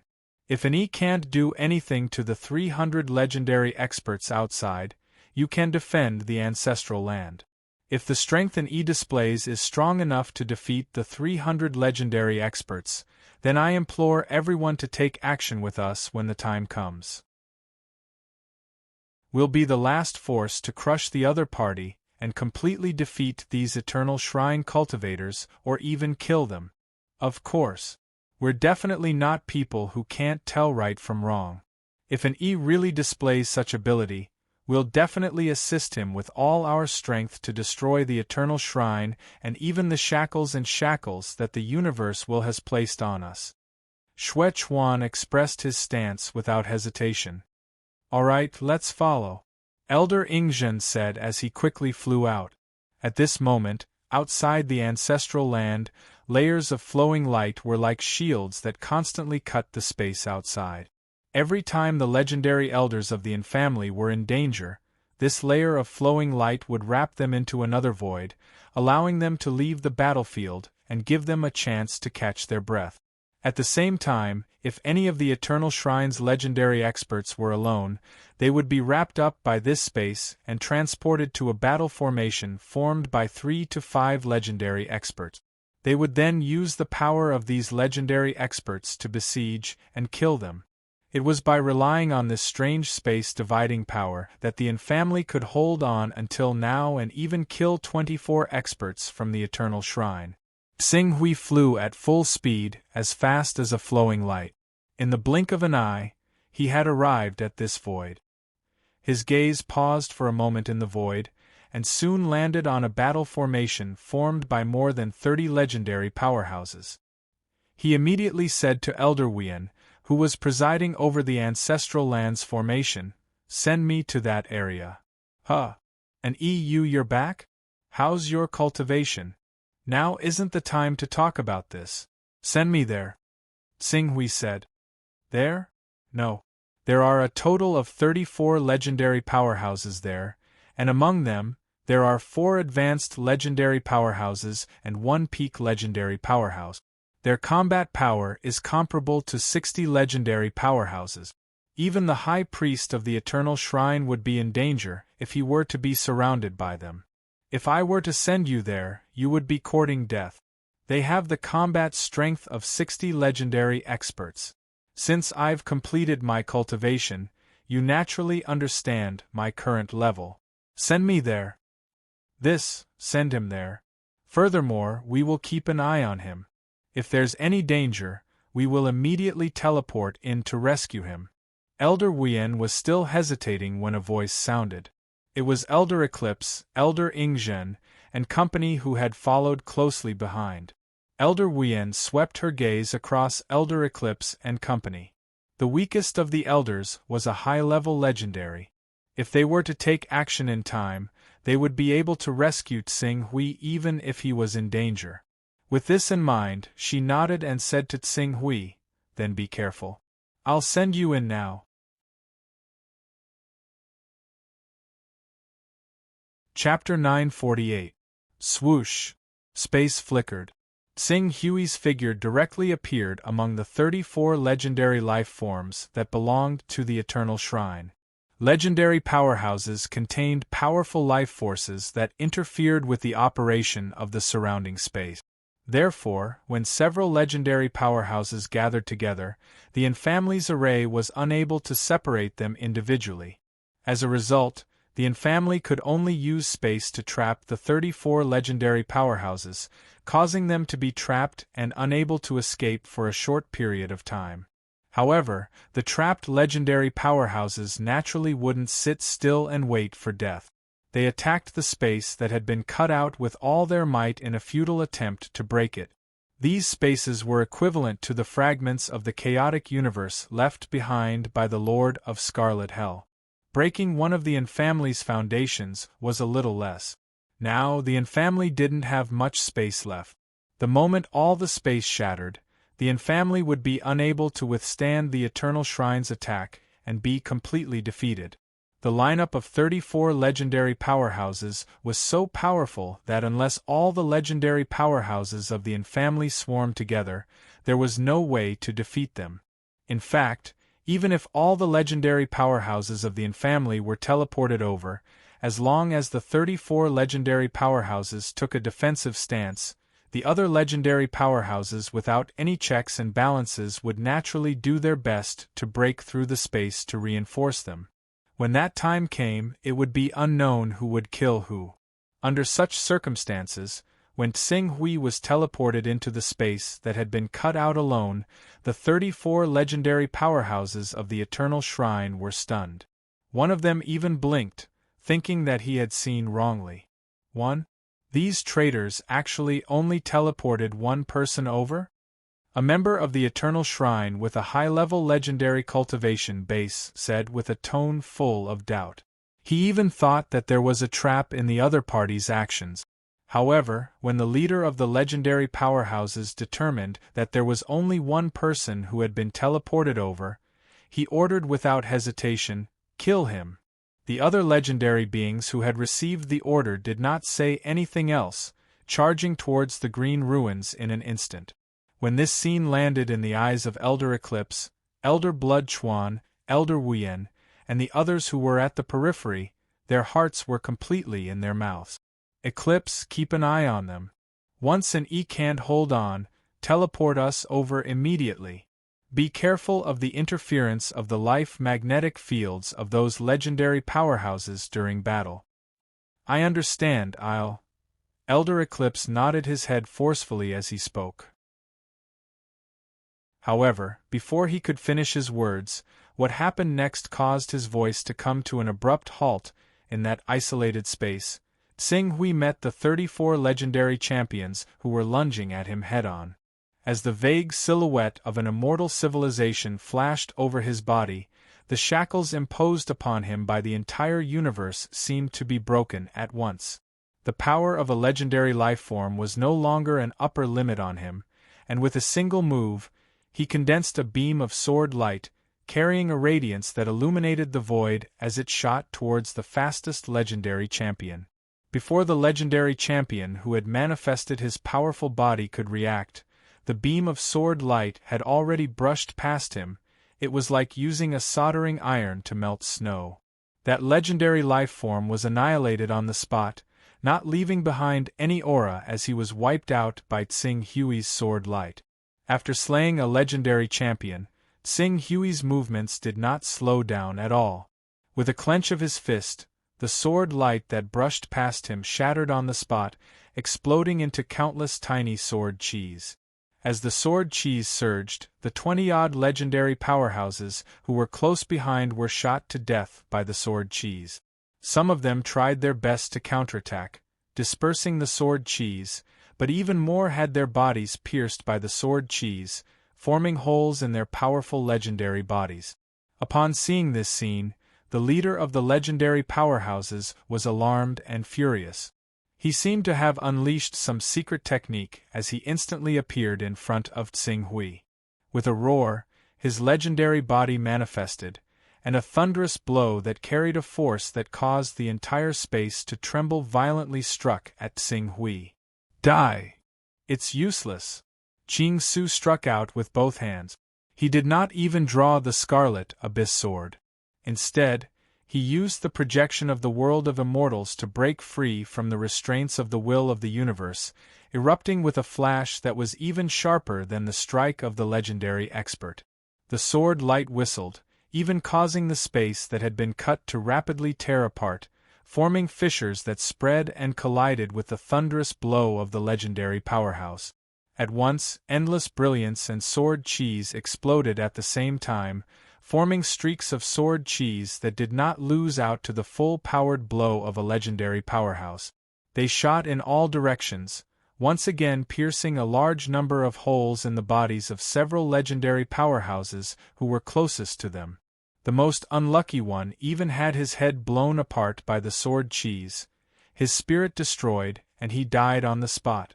As for the pinnacle legendary powerhouse who had collided head-on with Tsing Hui's sword cheese, he screamed miserably as his entire arm and half of his body was directly minced into a bloody pulp by the sword cheese.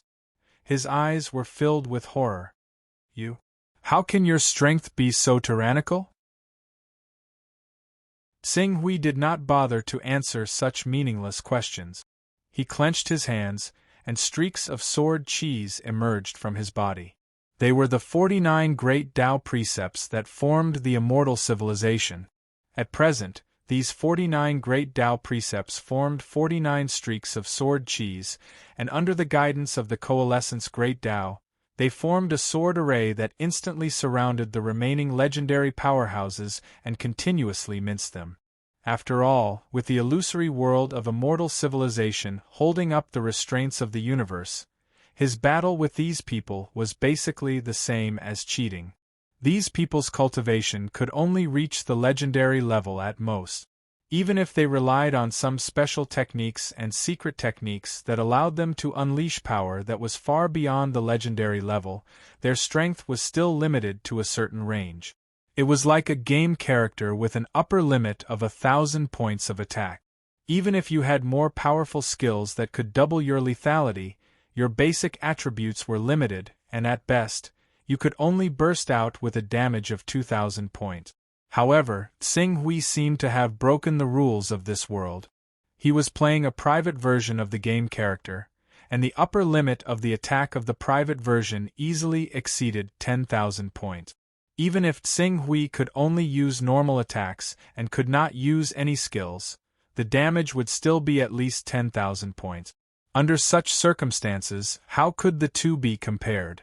The 49 streaks of sword cheese were wantonly in this void, constantly slicing those legendary powerhouses.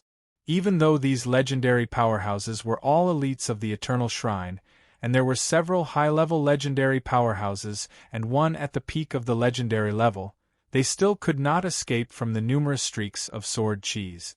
Moreover, unlike the outside, due to the space being sealed, those legendary powerhouses who were constantly being slaughtered could not escape even if they wanted to.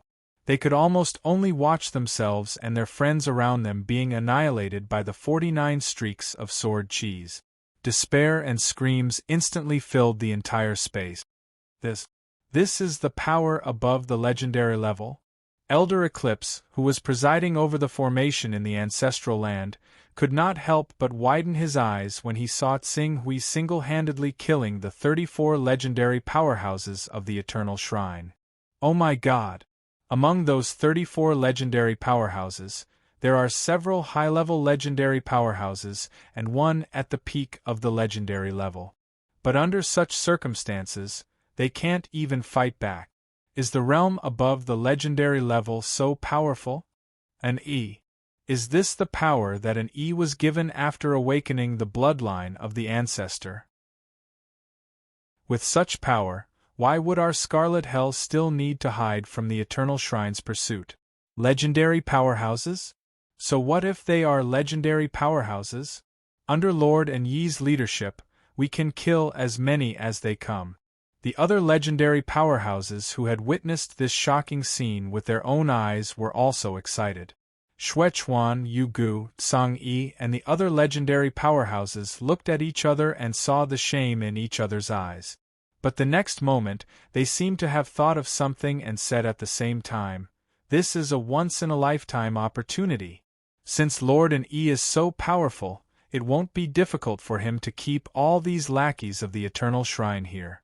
What we need to do next is to do our best to delay them, and at the same time create a good opportunity for Lord and Yi to kill all these bastards who have slaughtered countless people of our Scarlet Hell for thousands of years.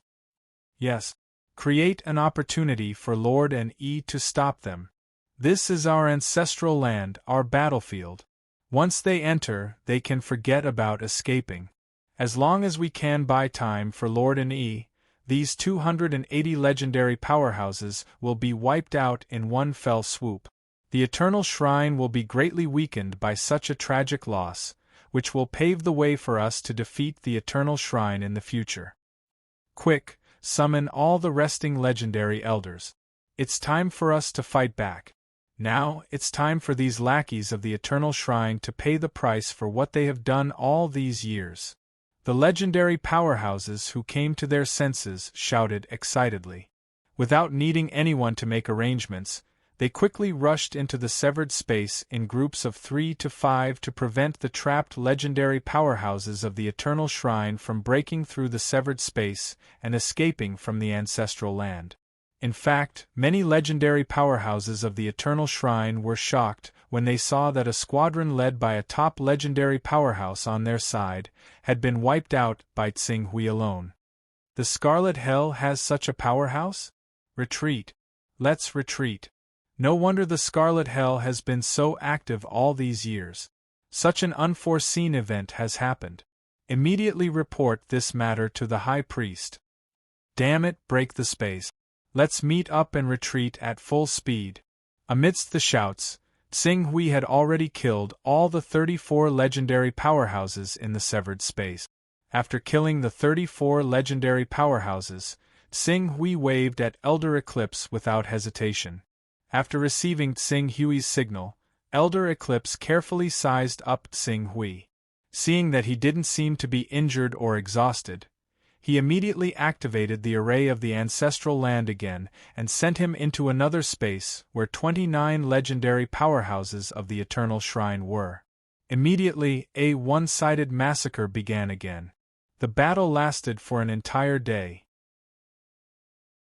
Thanks to the unique environment of the ancestral grounds, apart from 13 of the 289 legendary experts of the Eternal Temple who used some treasures to rapidly shatter the spatial seal and escape from the range of the formations of the ancestral grounds, the remaining 276 were all slain without any exception.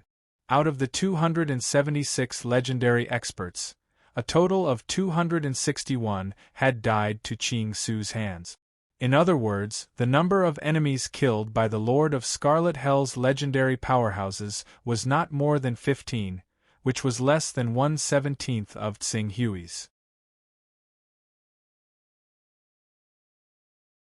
Chapter 949. The Eternal Shrine's encirclement of the infamily that had lasted for thousands of years had finally come to an end. Furthermore, it ended at the cost of nearly 300 legendary experts of the Eternal Shrine being wiped out. After the last remaining legendary powerhouse of the Eternal Shrine was killed, all the members of the infamily, be it the legendary level elders or those who were only in the moonlight and glorious sun levels, could not help but cheer. All kinds of shouts filled the ancestral land of the infamily, as if that was the only way to vent their emotions that had been suppressed by the Eternal Shrine all these years. A complete victory. Nearly 300 legendary experts were defeated by an E alone. There's hope. In this battle, we see the hope of completely defeating the Eternal Shrine and reviving our Scarlet Hell lineage. Everyone in the ancestral land was celebrating, cheering for this unprecedented victory. However, Tsing-Hui's expression was normal. He was now at the critical point of breaking through to become a true chaotic life form. The almighty experts that were almost invincible in his eyes in the past were nothing at this time. If he was not worried about the probability of failure, he could have already broken through to the fourth tier of the chaotic realm and become a top existence on the same level as the evil god. It seems that my performance did not disappoint the elders. Sing Hui's figure flashed and came to the side of Elder Eclipse, Xuechuan, Yu Gu, and the others. He said with a faint smile. Not only did you not disappoint us, but you also gave us a pleasant surprise. Elder Eclipse was full of smiles. Xuechuan also stepped forward and bowed slightly. Sorry, Your Excellency Ne. We offended you with our words just now. Please forgive us. It's fine.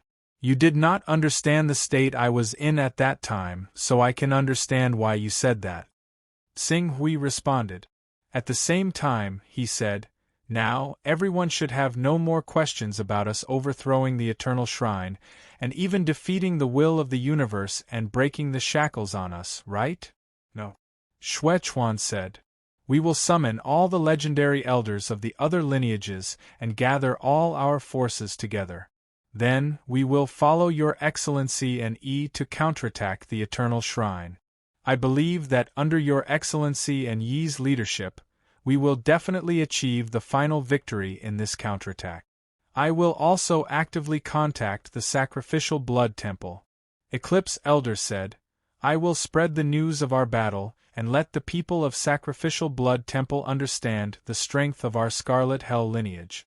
I believe that for the sake of victory, they will definitely rush over and form an alliance with us.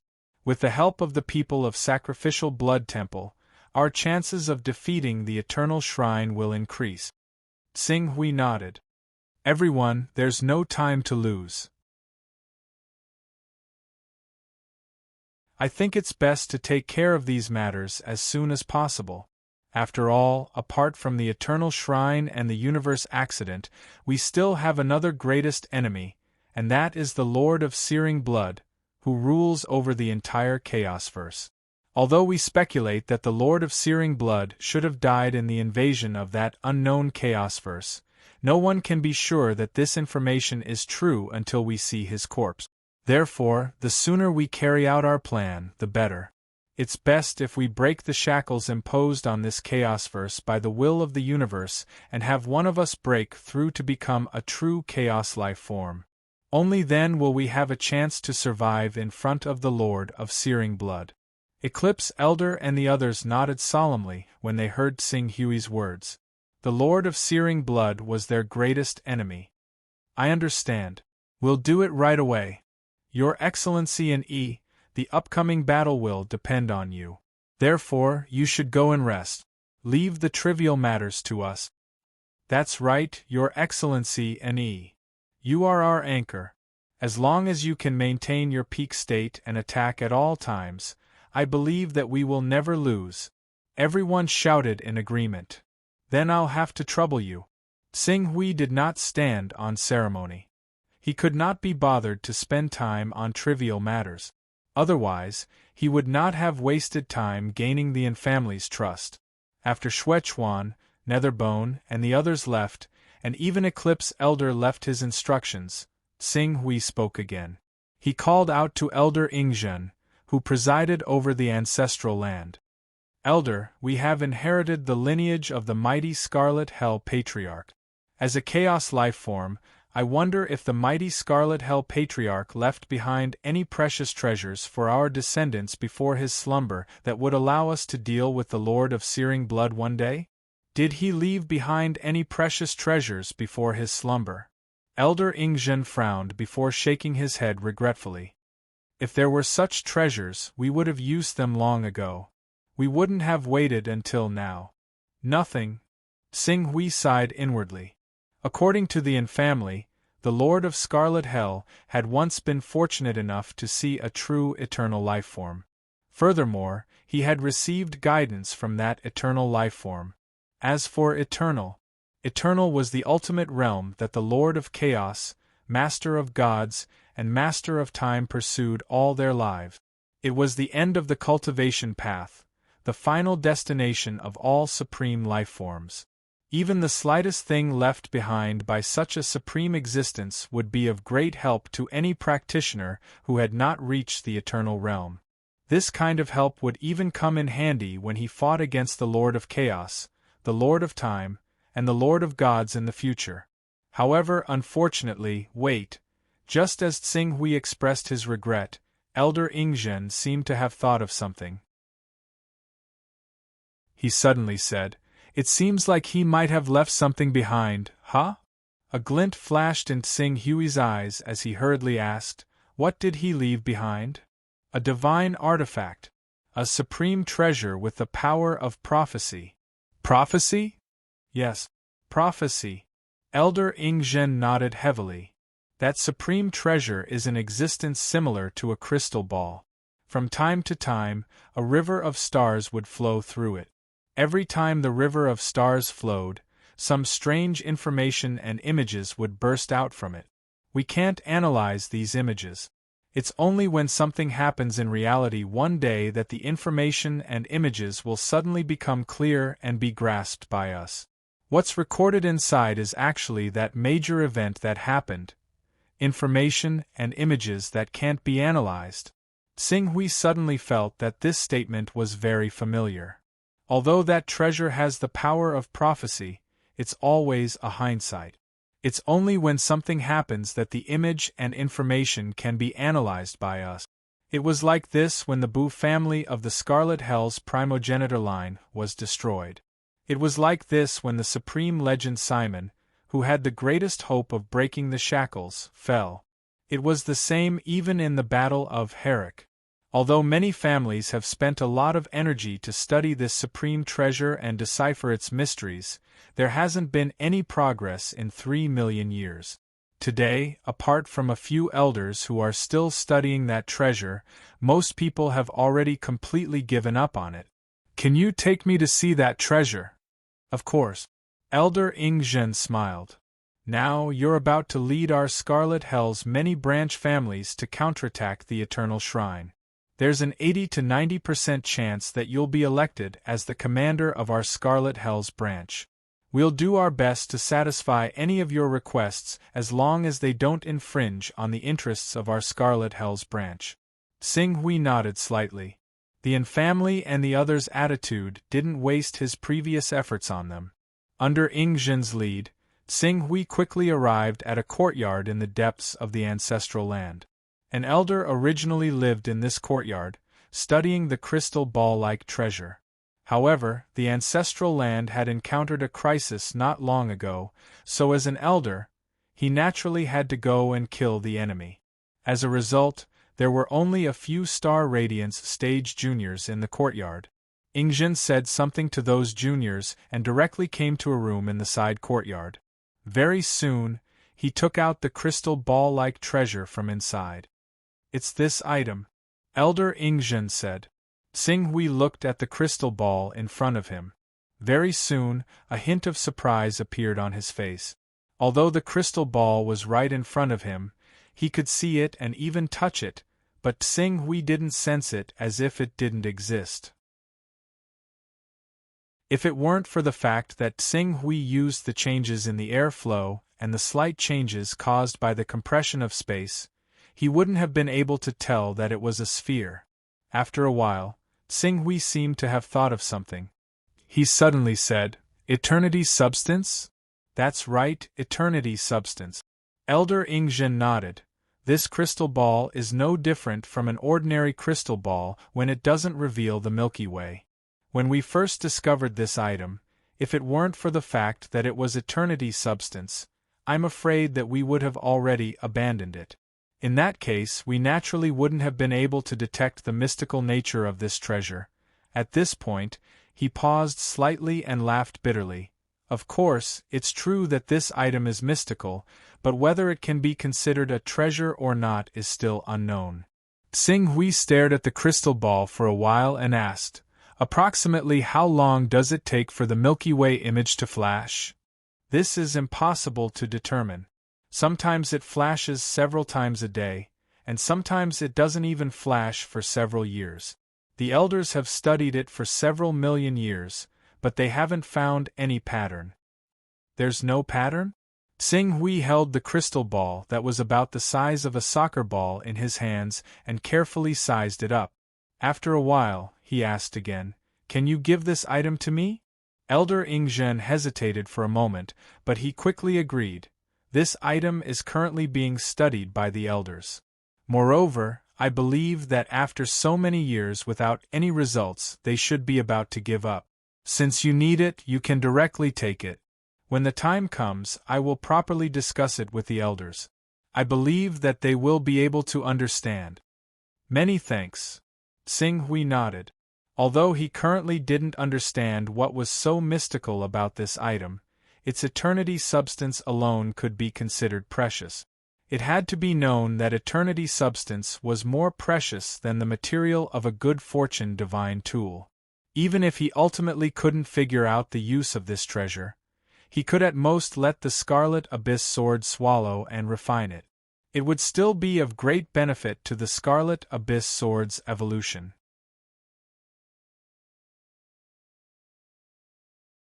Chapter 950.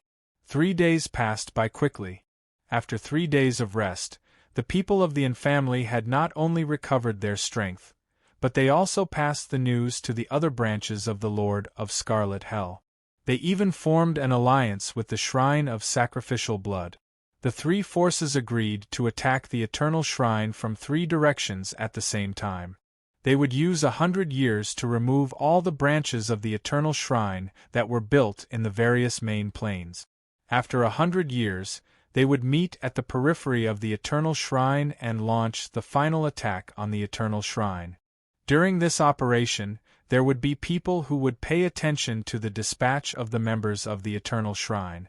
Once any of the 3 forces were about to face a threat, Tsing Hui would rush over to reinforce them, causing the people of the Eternal Shrine to go for wool and come home shorn. After the plan was set, the people of the Yin family did not delay and took the lead to launch a counterattack against the shrine in this plane. As the Eternal Shrine branch in this plane had already learned of the defeat at the front line, there were only a few defeated soldiers left in the palace. Tsing Hui did not need to take action personally. Taking advantage of this time, Tsing Hui quickly went to the country where immortal Emperor Songhai was reincarnated. It had been 5,000 years. He estimated that immortal Emperor Songhai should have awakened his memory. With the foundation that immortal Emperor Songhai had laid, it would not be a problem for him to quickly reach the Starlight rank or even the Moonlight rank after awakening his memory. Although the lifespan of the cultivators in this world was relatively short, it was not difficult for a Starlight rank to live for 10 to 20,000 years. As for the Moonlight rank and Glorious Sun rank, they could live longer. 5,000 years was not an unacceptable number. It should be this position. Tsing Hui traveled according to his memory and soon arrived at a vast continent. However, when he arrived at this continent, he frowned. In this position, he did not notice any decent forces. In other words, he did not notice any forces that had a Starlight rank powerhouse. After pondering for a while, Tsing Hui scanned the area with his divine telekinesis. Soon, his gaze landed on a cultivator whose life force was at the beginner platinum level. With a shuttle, he arrived at the center of the palace where the platinum level cultivator was. Tsing Hui's arrival naturally drew a series of shouts from the guards outside. But before they could speak, Tsing Hui had already unleashed his might as a legendary tier being. Instantly, the silver tier guards who were about to open their mouths and shout at Tsing Hui spat out blood and fell to the ground. Even the platinum tier champion who was listening to his subordinate's report could not help but unleash his aura. In the next second, his aura was completely suppressed, and the chair he was sitting on was shattered into pieces as he collapsed to the ground. A legendary master? Swish. In a flash, Tsing Hui appeared beside the platinum ranker and concealed his aura. I have a question for you. Facing a legendary tier being, The platinum-tier middle-aged man did not care about embarrassing himself in front of his subordinate. He lowered his head and quickly answered respectfully, "My lord, if you have anything you need to know, please feel free to ask. I will definitely tell you everything I know. I remember that this territory used to be a huge empire 5,000 years ago. There were even a few starlight rank powerhouses in the empire. Where is the empire now?" "This empire?" The middle-aged man was slightly startled and quickly answered, "My lord, are you talking about the ancient kingdom that has been around for 140,000 years, the Sata Empire?"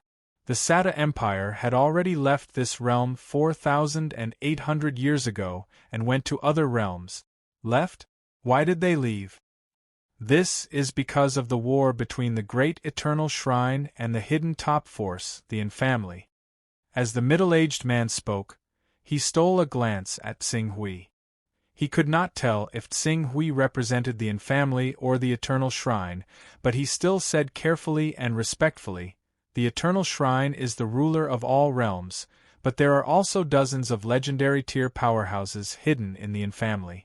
When a battle between legendary tier beings breaks out, even if the will of the universe prevents the supernatural laws from appearing, it could still destroy the entire realm. The Sata Empire is only tens of millions of kilometers away from the main battlefield, which is extremely close to legendary tier beings. Even if the matter has nothing to do with them, the Sata Empire has to make a choice and move to avoid being affected by the shockwaves of the battle. So this is the reason." Tsing Hui was a little surprised. A battle between legendary tier beings was indeed devastating for the small Sata Empire. Under the circumstances where the battlefield was only tens of millions of kilometers away from their empire, the Sata Empire would face destruction if anything went wrong. Under such circumstances, it was completely reasonable for them to choose to move. In fact, it's not just the Sata Empire. All the top forces in the entire realm that have the ability to travel between realms have left this realm. Currently, other than the Eternal Shrine and the Infamily, it would be difficult to find a few astral tier powerhouses in the entire realm. "Where did the Sata Empire move to?" Tsing Hui asked. I don't know. Information from outside the realm is not something I can access." After hearing this, Tsing Hui did not make things difficult for the platinum rank middle-aged man. His figure flashed, and he left the territory. At the same time, he took out a crystal talisman given to him by the Infamily elders. This crystal talisman was similar in nature to the communication jade amulet, but its effect was more powerful. Not to mention being able to send messages within a single plane. Even if two people holding the talisman were separated by dozens of planes, the talisman would be able to receive messages quickly. "Elder Eclipse, do you know where the Sata Empire has moved to?" "The Sata Empire? That small empire with only a dozen astral tier and one moonlight tier overseeing it? I didn't pay much attention to it, but if Elder Ne needs to know, you should be able to find out soon. Then I'll have to trouble Elder Eclipse. I want to know their whereabouts." "Haha, Elder Ne is too polite. Please wait a moment," Elder Eclipse said as he sent a message to ask the other legendary powerhouses. Without making Tsing Hui wait long, Elder Eclipse soon contacted Tsing Hui again. "Found it. The Sata Empire has moved to the Maple Realm. It's about 6 realms away from our realm. Compared to the strength of their empire, it's considered very far." "Maple Realm? Elder, please send me the realm map." "I'll give you the realm map now. By the way, are you going to the Maple Realm? Is something the matter? Do you need me to send someone to assist you?" "It's nothing, just a small matter.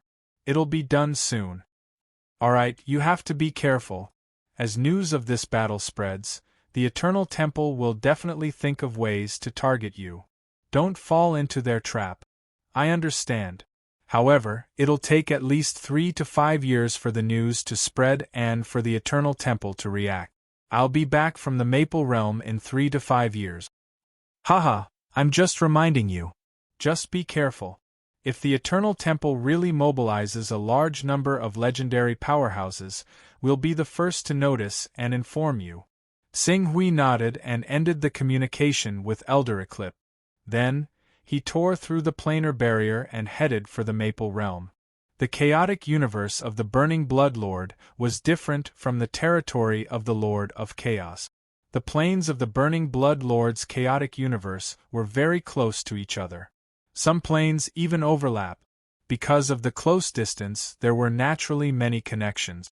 Even if someone ruled a plane, it would be impossible to completely cut off the connection between that plane and the outside world.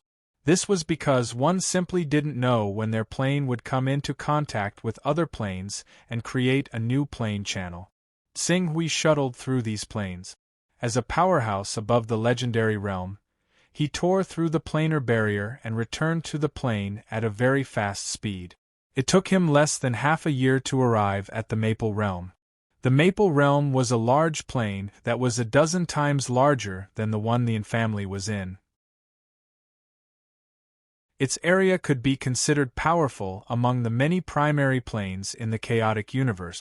In the history of this plane, one powerhouse after another ascended to a higher plane and became a legendary lifeform was born. Even now, there were still many forces in this plane that had legendary powerhouses behind them. It was just that these legendary powerhouses lived in the higher planes most of the time and did not easily show themselves. The legend rank powerhouses weren't present, but there were quite a few starlight and moonlight rank cultivators living in this plane. The oldest families had even specially dispatched glorious sun rank powerhouses to take charge of a certain area. Their deterrence was minimal, so as to ensure their rule over the Maplewood Plain. Sing Hui tore through the planar barrier and appeared at the periphery of a city belonging to an unknown force in the Maple Realm. With a sweep of his divine sense, he quickly locked onto the most powerful starlight-ranked cultivator in the city. This city is not small. There are several cities within 100,000 kilometers surrounding it like stars surrounding the moon. It should be a major city, and there are starlight-rank powerhouses overseeing it. I should be able to get a lot of information out of it. Sing Hui murmured. Buzz buzz. Almost at the same time he locked onto the starlight-rank cultivator, an alarm seemed to ring in the city. Then, a light barrier gradually formed, as if to envelop the entire city. Troublesome. Sing Hui took a step forward, and like a destructive meteor falling from the sky, he instantly crashed into the energy barrier that rose above the city. This barrier that could even block a moonlight-rank powerhouse instantly collapsed under his impact, exploding into streams of light. Violent explosions occurred in several places in the city at the same time. Clearly, Sing Hui's collision was too fierce, and even the areas responsible for supporting the barrier were destroyed due to the energy shock. After crashing into the city, Sing Hui's figure flashed and arrived at the City Lord's mansion. Like before, he released his legendary aura and immediately caused many guards to fall to the ground. Who is the City Lord? I have something to ask you. This lowly one is the City Lord of this city. Greetings, my lord. I did not know that you were coming and did not welcome you. Please forgive me. Soon, a middle-aged man in luxurious clothes ran out from the City Lord's mansion and saluted with a fearful expression on his face. I want to ask for directions. How do I get to the Sata Empire? Sata Empire? The man in luxurious clothes was startled. This lowly one doesn't seem to have heard of this empire, Sing Hui frowned. This empire should belong to a foreign empire. It should have arrived more than 4,000 years ago. A foreign empire. More than 4,000 years ago, the man in luxurious clothes immediately thought hard. Instead, an old man with platinum rank cultivation beside him whispered, My lord, if it's a foreign force from 4,000 years ago, it should be the overlord 3 billion kilometers to the south. Grand Duke Sata was promoted 1,000 years ago. It's said that this Grand Duke Sata came from another plane when he was conferred the title of Marquis. Due to the chaos in their plane, even his empire was destroyed. He had no choice but to bring the royal family to the Maple Plain and seek refuge with the White Knight Empire. White Knight Empire. Grand Duke Sada, are you sure? Can I ask this lord about the strength of the Sada Empire? If his strength matches up. The old man was still discussing with the man in luxurious clothes. Tsing Hui, who had heard their conversation clearly, could already conclude that this Sada Empire must be the country where immortal Emperor Songhai was from. Without wasting any more time, he flew towards the south where the White Knight Empire was located.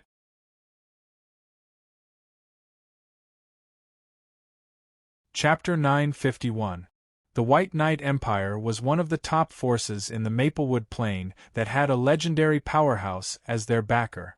Although the legendary powerhouse had left the Maplewood Plain and lived in the higher plane, he still provided a lot of convenience for his descendants, allowing them to produce Starlight rank, Moonlight rank, and even Glorious Sun rank powerhouses.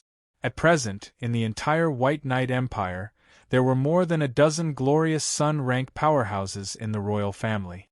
In addition, there were hundreds of Moonlight rank princes and Grand Dukes in various places.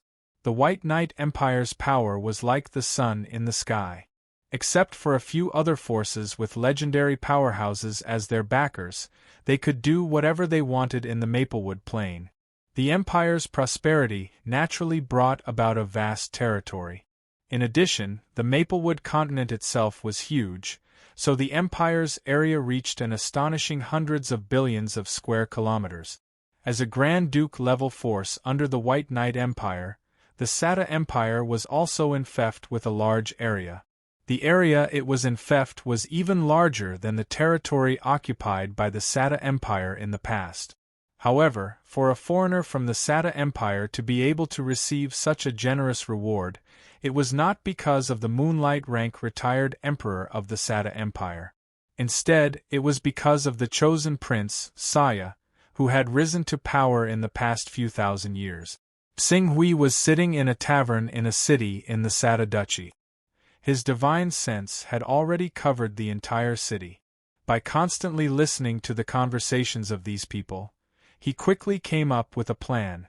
The most outstanding person in the Sada royal family in the past few thousand years is Prince Saya, and this Prince Saya is just over 5,000 years old. Since his birth 5,000 years ago, he has shown an incomparable talent for cultivation. Under the nurturing of the royal family's resources, he has broken through to the platinum rank in just 100 years. Breaking through to the platinum rank in 100 years did not mean that Prince Saya's talent was above his, but the difference brought about by his identity. He was born in a side branch of the Yin family, and the family could not provide him with decent resources at all. On the other hand, Prince Saya was said to be from the Empress's bloodline. He had been respected since young and had been carefully nurtured by the royal family. It was because of this that he could break through to the platinum rank in such a short time. As for the future, Prince Saya broke through to the astral rank and met a princess of the White Knight Empire. The two fell in love, and when Prince Saya broke through to the Moonlight rank, the White Knight Empire's royal family married the princess to him without hesitation and conferred him the title of Grand Duke of Sada. The entire story was smooth and perfect. But it's been 5,000 years. It can't be that it hasn't awakened yet, right? Immortal Emperor Tsonga, the current Grand Duke Sada, actually married the princess of the White Knight imperial family and even had a child? Tsing Hui felt a little strange after digesting the information. Although Immortal Emperor Songhai was weaker than him, he should have regained his memories after 1,000 years at most. He met Princess Bai Lin of the White Knight imperial family 1,000 years later. If he had regained his memories then, he should have known that he would leave this universe one day. So, why did he marry the princess of the White Knight imperial family and have children with her? Could it be was it a mistake? Thinking of this, Tsing Hui looked towards the residence of the current Grand Duke of Sada, who was suspected to be Immortal Emperor Songhai, Duke Sai. Since he couldn't find out if Duke Saya was immortal Emperor Songhai, then he might as well pay him a visit. Thinking of this, Tsing Hui traversed tens of thousands of kilometers and arrived at the capital of Sada Duchy. Using his divine telekinesis, he quickly sensed the aura of the two moonlight rank powerhouses in the capital. However, when he sensed Duke Saya, who was suspected to be immortal Emperor Songhai, Tsing Hui didn't sense any obvious aura of immortal Emperor Songhai. Could it really be a mistake? Muttering to himself, Tsing Hui silently made his way to Duke Saya's residence. The residence was heavily guarded. Other than Duke Saya, who was a moonlight rank powerhouse, there were also a dozen starlight rank powerhouses. As for gold and platinum rank guards, there were thousands of them. However, these defenses were nothing in front of Tsing Hui. He silently appeared outside a room. At this moment, Duke Saya, who looked to be in his 30s or 40s, was sitting calmly in the room. In front of him, there was a charming young woman who wasn't even in her 30s. She was playing a piano-like instrument. Moving notes constantly flowed from the instrument, making people feel relaxed and happy. From time to time, their gazes would meet. Their gazes were filled with tenderness and sweetness. Tsing Hui's gaze landed on Duke Saya and carefully sized him up. After a moment, he faintly sensed the aura on Duke Saya's body that belonged to his law of creation, deducing from this person must be immortal Emperor Songhai. However, the aura of immortal Emperor Songhai's spirit on him had become extremely faint. Instead, it was the newly born Saya's spirit ripple that was very obvious. The order of the two seemed to have been reversed. Just as Tsing Hui was sizing up Saya, the extremely sensitive Duke seemed to have sensed something. His gaze turned and landed on Tsing Hui, who wasn't hiding his presence. At this moment, the few maids and the woman in the room also looked at Tsing Hui with a surprised expression. The music in the room stopped. "Mister, may I know who you are?" The young woman who was playing, by Lin of the White Knight Imperial family, raised her head and asked in surprise. However, before she finished speaking, Saya seemed to have thought of something and suddenly gestured with his hand. "Madam, this mister is my guest. Please rest here for a moment. I have something to discuss with this guest." Bai Lin looked at Saya with a surprised expression. She seemed to find it strange that she had never heard of Saya having such a friend after knowing him for so many years. However, the virtuous Bai Lin didn't say anything and just smiled. "If you have something important to discuss, then go ahead. I will practice for a while." Saya nodded and said to Tsing Hui with a bit of restraint, "This, mister, please follow me. We will talk over there." Tsing Hui nodded slightly and followed Saya out of the room. After Tsing Hui and Saya left, Bai Lin's expression became slightly more serious. She immediately said to one of her maids, "Quick, go to His Majesty and ask the Imperial family's great consecrator to come here. Tell him to use the transportation formation to come here as soon as possible." Imperial family's great consecrator? Use the transportation formation? The personal guard was slightly startled and seemed a little surprised. The great consecrator was a glorious sun ranker. He was one of the top figures in the entire White Knight Empire. He was only second to the Grand Tutor, the King, the Emperor, and the retired Emperor. What kind of matter would actually alarm the great consecrator? I have known Saya for so many years, but I have never seen this person. Moreover, although Saya said that this person was his guest, he obviously didn't even know his name. Most importantly, I noticed that when Saya looked at him, he was very nervous. It seemed like he was worried or afraid of something. It can be seen that this person is very problematic. Whether he is our enemy or not, if he can make Saya so worried, he is obviously not an opponent that Saya can deal with. Therefore, we can only ask the great consecrator to come here to ensure that nothing goes wrong. Bai Lin explained with a nervous expression. "Yes, Your Highness. I will go inform the great consecrator." While Bai Lin was in a hurry, Ching Su had already arrived at a room that resembled a study under Saya's lead. Moreover, all the guards retreated far away with a single order from him. After the two of them sat down, Saya glanced at Ching Su with a complicated expression after quite a while. "You're finally here." Looking at Saya, who said this, Tsing Hui's heart slightly moved. He seemed a little surprised. "Your memory has awakened? If I hadn't awakened, how could I have recognized you with a single glance? After all, your current appearance and aura have undergone an enormous change compared to before. If I hadn't borrowed the power of your laws when I was reborn, I might not have been able to recognize you." Tsing Hui frowned. "Since you have awakened, then, why did you marry Lin and give birth to 3 adorable children?" Saya, or rather, Immortal Emperor Tsang Hai, seemed to understand Tsing Hui's thoughts and continued his words. Tsing Hui nodded. "I can only say that your power of the law is more amazing than I imagined. Not only did it reshape my identity, life aura, and soul aura, it even reshaped my life. It was also the first time Ching Su had used the laws of fortune to reincarnate someone. Back then, he did not actually understand the wonders of the laws of fortune completely. However, when he was surrounded by thousands of great ability users, he had no time to think too much about it. He had no choice but to release it. But now that he thought about it, the drawbacks of the law of creation were obvious. You were affected by your new self? Do you know when I awakened?" Immortal Emperor Tsang Hai did not answer. Tsing Hui's heart moved.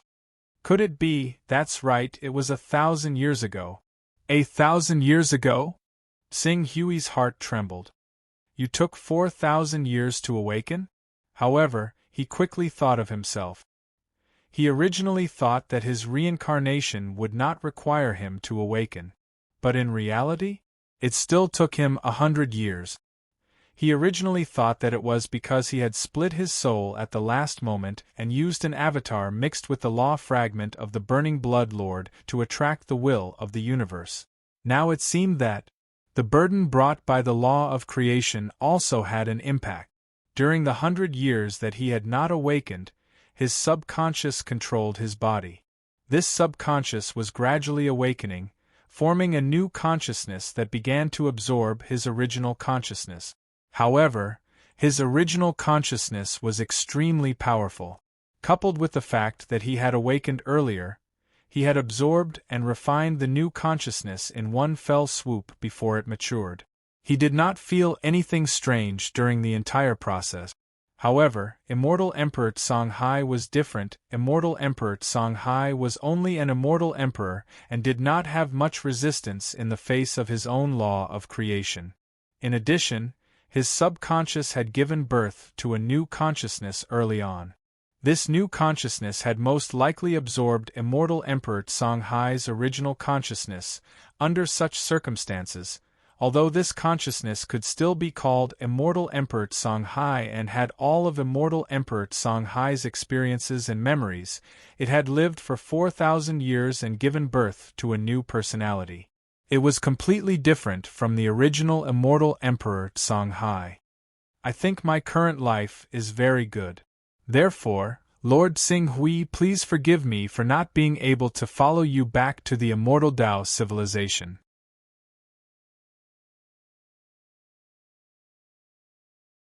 Chapter 952. I feel that my current life is very good. Therefore, Lord Tsing Hui, please forgive me for not being able to follow you back to the Immortal Tao civilization. Immortal Emperor Tsang Hai. He could only be described as Grand Duke Saya now. After saying that, the Duke bowed respectfully to Tsing Hui with an apologetic expression. Tsing Hui lowered his head slightly and looked at Grand Duke Saya, who had the same aura as Immortal Emperor Tsang Hai. With a stern expression, he asked, "You're saying that you don't want to return to the Immortal Tao civilization? You want to betray your civilization?" Grand Duke Saya smiled wryly. Compared to the powerful Lord of Chaos, Lord of Gods, and Lord of Time, what use would a mere immortal emperor like me be in a civilization war? I probably don't even have the right to be cannon fodder.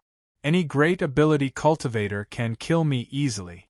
The immortal Tao civilization only has the Heavenly Lord and you, Sir Qing Su. That's enough. Qing Su could not help but frown as he looked at Grand Duke Saya. Although Grand Duke Saya and Immortal Emperor Songhai were the same person, Immortal Emperor Songhai had been in a dormant state for a long time. Grand Duke Saya had absorbed all of Immortal Emperor Songhai's soul and memories. It was like a person with a complete life awakening the memories of their previous life. Perhaps they could use the memories for their own use, but they would never allow themselves to become a continuation of their previous life. Moreover, Tsing Hui felt helpless. Even if he killed Grand Duke Saya, there was nothing he could do. His personality had already taken shape, but Grand Duke Saya was the leader. Although he was Grand Duke Saya, killing him was no different from killing Immortal Emperor Songhai. Immortal Emperor Songhai has become the Immortal Tao civilization's #1 formation master ever since he comprehended the mysteries of teleportation formations. Therefore, although you'll only be at the glorious Sun Realm when you recover to your peak, there's no need to belittle yourself. The Immortal Tao civilization still needs your formation power. I remember my duty, but I'm not just Immortal Emperor Songhai, but Grand Duke Saya as well. I need to be responsible for my wife and daughter. This is simple. Tsing Hui's expression was indifferent. You can transfer your entire family to the Immortal Tao civilization. If you're willing, you can also transfer the main members of the Dainite Empire to the Immortal Tao civilization. Since I've brought you out of the domain of the Lord of Chaos, I naturally have the responsibility and obligation to bring you back. There was a hint of hesitation on Sire's face. After a while, he said, Lord Tsing Hui, the Immortal Tao civilization cannot win the war against the Master of Chaos, the Master of Gods, and the Master of Time. We all know this very well. The Immortal Tao civilization was defeated by these three supreme existences when they were at their peak. Now we are only left with the Heavenly Lord of plentiful treasures. Therefore, it would be irresponsible of us to bring my wives and daughters back to the territory of the Master of Chaos. At this point, his tone became slightly more serious. I'm living here now, and I feel very good, very good. Qing Su looked at the man who called himself Seidu rather than Immortal Emperor Songhai and stared at him solemnly. Do you really think the Lord of Burning Blood's Chaos Verse can avoid this war? Back in the day, the Lord of Searing Blood stole a supreme treasure from the Master of Chaos and ruined his plans. If the Master of Chaos really does find traces of eternity in the Immortal Tao civilization and breaks through to the Eternal Realm, do you think he'll let the Lord of Searing Blood go? Even if the Master of Chaos doesn't break through to the Eternal Realm in the end, he'll still vent his anger on the Lord of Searing Blood. When that happens, the Lord of Searing Blood and the Chaos Verse he created will still be destroyed. The timeline of Chaos beings is completely different from that of us ordinary beings. Hundreds of thousands of years, millions of years, even tens of millions of years, or even hundreds of millions of years, are nothing to the great Chaos beings. By the time the great Chaos beings are done with their affairs and set their sights on the Lord of Searing Blood's world, I'm sure I'll have died of old age. When that time comes, everything will have nothing to do with me. Die of old age? I'm afraid you won't be able to let go of your life then, Tsing Hui said. At the same time, he looked at Immortal Emperor Vast Sea in disbelief.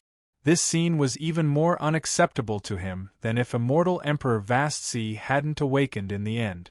An Immortal Emperor of the Origin Firmament, a powerful being who had been on the path of cultivation for who knew how many millions of years, had actually given up everything he bore for the sake of mortal love. This was simply inconceivable. The man who called himself Immortal Emperor Vast Sea fell silent and didn't reply for a very long time. After a long while, he bowed to Tsing Hui again, his face brimming with guilt. Lord Tsing Hui, I insist on my choice. I hope to remain in this world. Tsing Hui felt rather helpless as he looked at Immortal Emperor Vast Sea. In truth, whether or not Immortal Emperor Vast Sea returned to the Immortal Tao civilization wasn't all that important. Tsing Hui alone could deal with more than half of the great masters at present, and a mere immortal emperor of the origin firmament wasn't even qualified to be cannon fodder against supreme existences like the Lord of Chaos, Lord of Time, and Lord of Gods.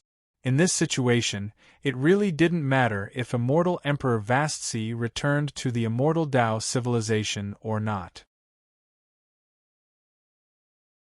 It was just that Tsing Hui felt that he couldn't get past this hurdle. Only after quite a while did Qing Su sigh. Just when he was about to say something, he sensed something and glanced at the surroundings. It was the guards of the entire Grand Duke's mansion. Among them, there was an army of gold and platinum rank powerhouses in the distance. In addition, there were two powerful auras that suddenly appeared in this large city. Judging from the energy intensity of these two people, they had probably reached the glorious sun rank. Not long after Tsing Hui sensed the arrival of these people, Saya, who was a moonlight ranker, also sensed them. His expression immediately changed. Lord Tsing Hui, this is a misunderstanding. Please believe me, I have absolutely no enmity towards you. Bang! At this moment, the door of the study was pushed open. Two glorious sun rankers and Bai Lin, the woman who had accompanied Saya earlier, barged into the study together with a group of guards. Lord Tsing Hui, please don't worry. I can resolve this matter. Saya hurriedly explained to Tsing Hui. At the same time, he turned to Bai Lin and the two glorious sun mages and shouted, "What are you doing? Lin how could you be so foolish as to alert the head consecrator and the head commander? Duke Saya, is this person a threat to your safety? If so, please tell us directly. Our White Knight Empire will not allow any of our men to be harmed by outsiders." "That's not the case. This mister is my esteemed guest. There is no conflict between us.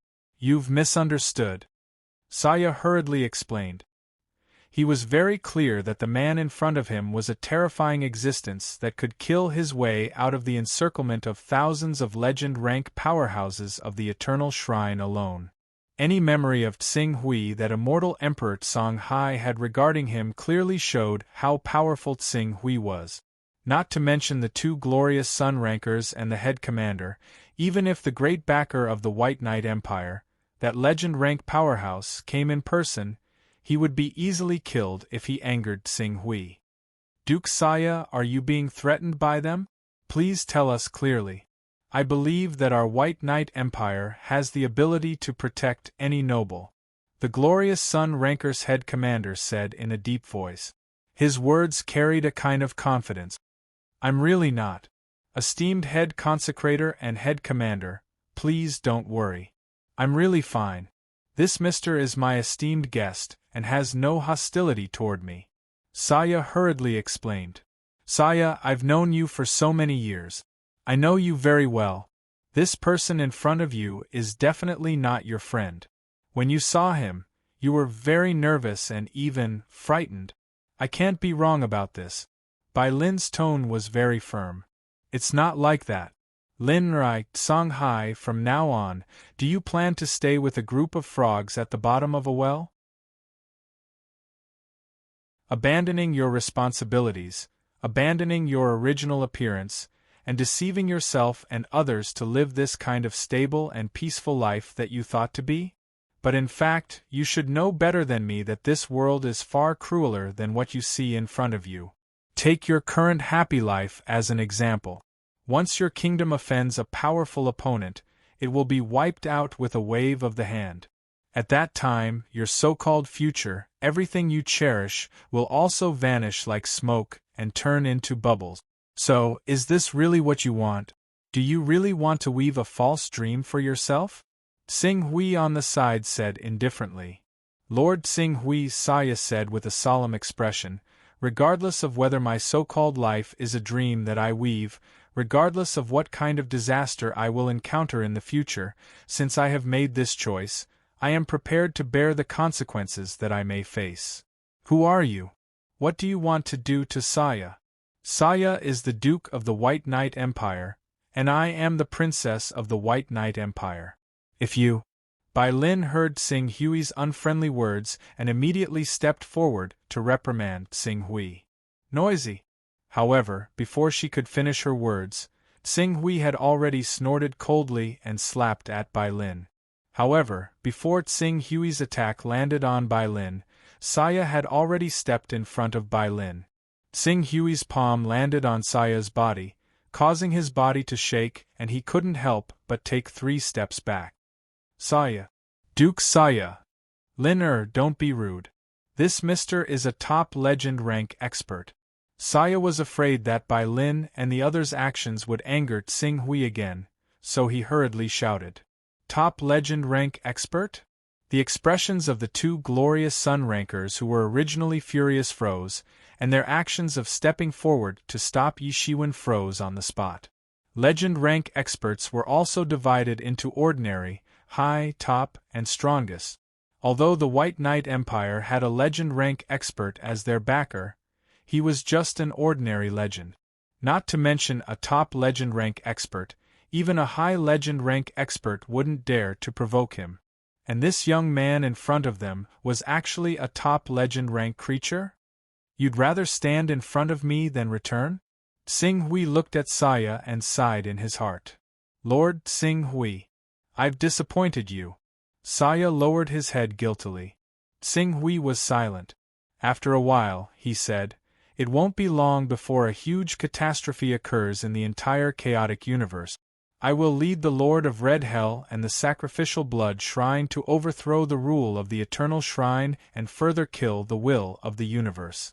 The aftermath of this war will definitely sweep across the entire universe, and no force will be spared. When that time comes, I hope you won't regret your choice today. After that, he didn't say anything else and slowly walked out of the study.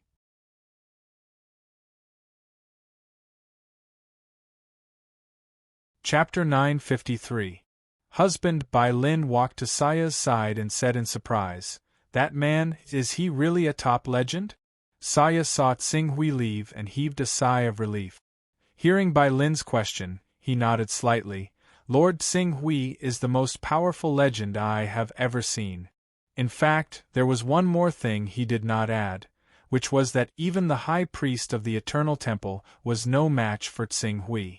However, every single legendary expert who had reached this level was renowned throughout the universe.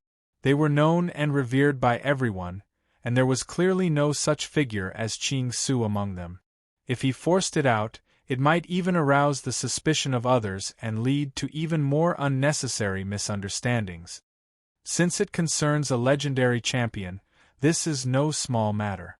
Duke Saya, what is your relationship with that legendary champion? Are you friends or foes? The Grand Commander asked with a serious expression. A legendary strongman, especially a top legendary strongman, could completely shake the rule of the White Knight Empire. Saya organized his words and said, I only met this legend by chance.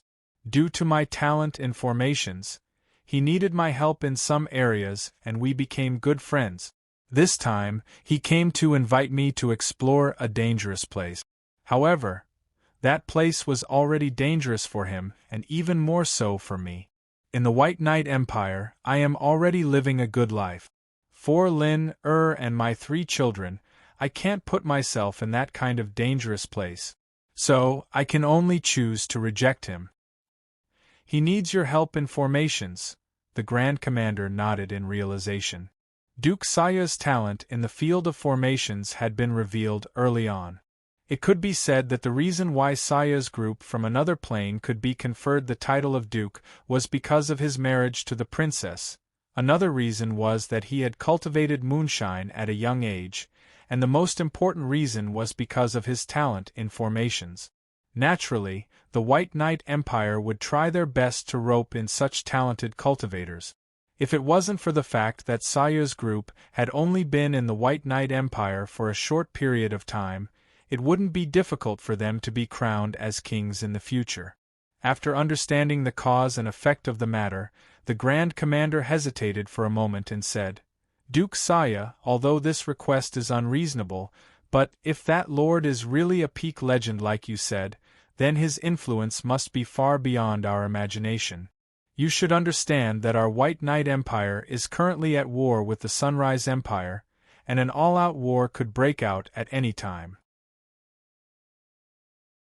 If you can agree to that lord's request, and earnestly ask that lord to help our White Knight Empire, even if it's just a show of support, it will certainly make the legend rank expert behind the Sunrise Empire not dare to act rashly.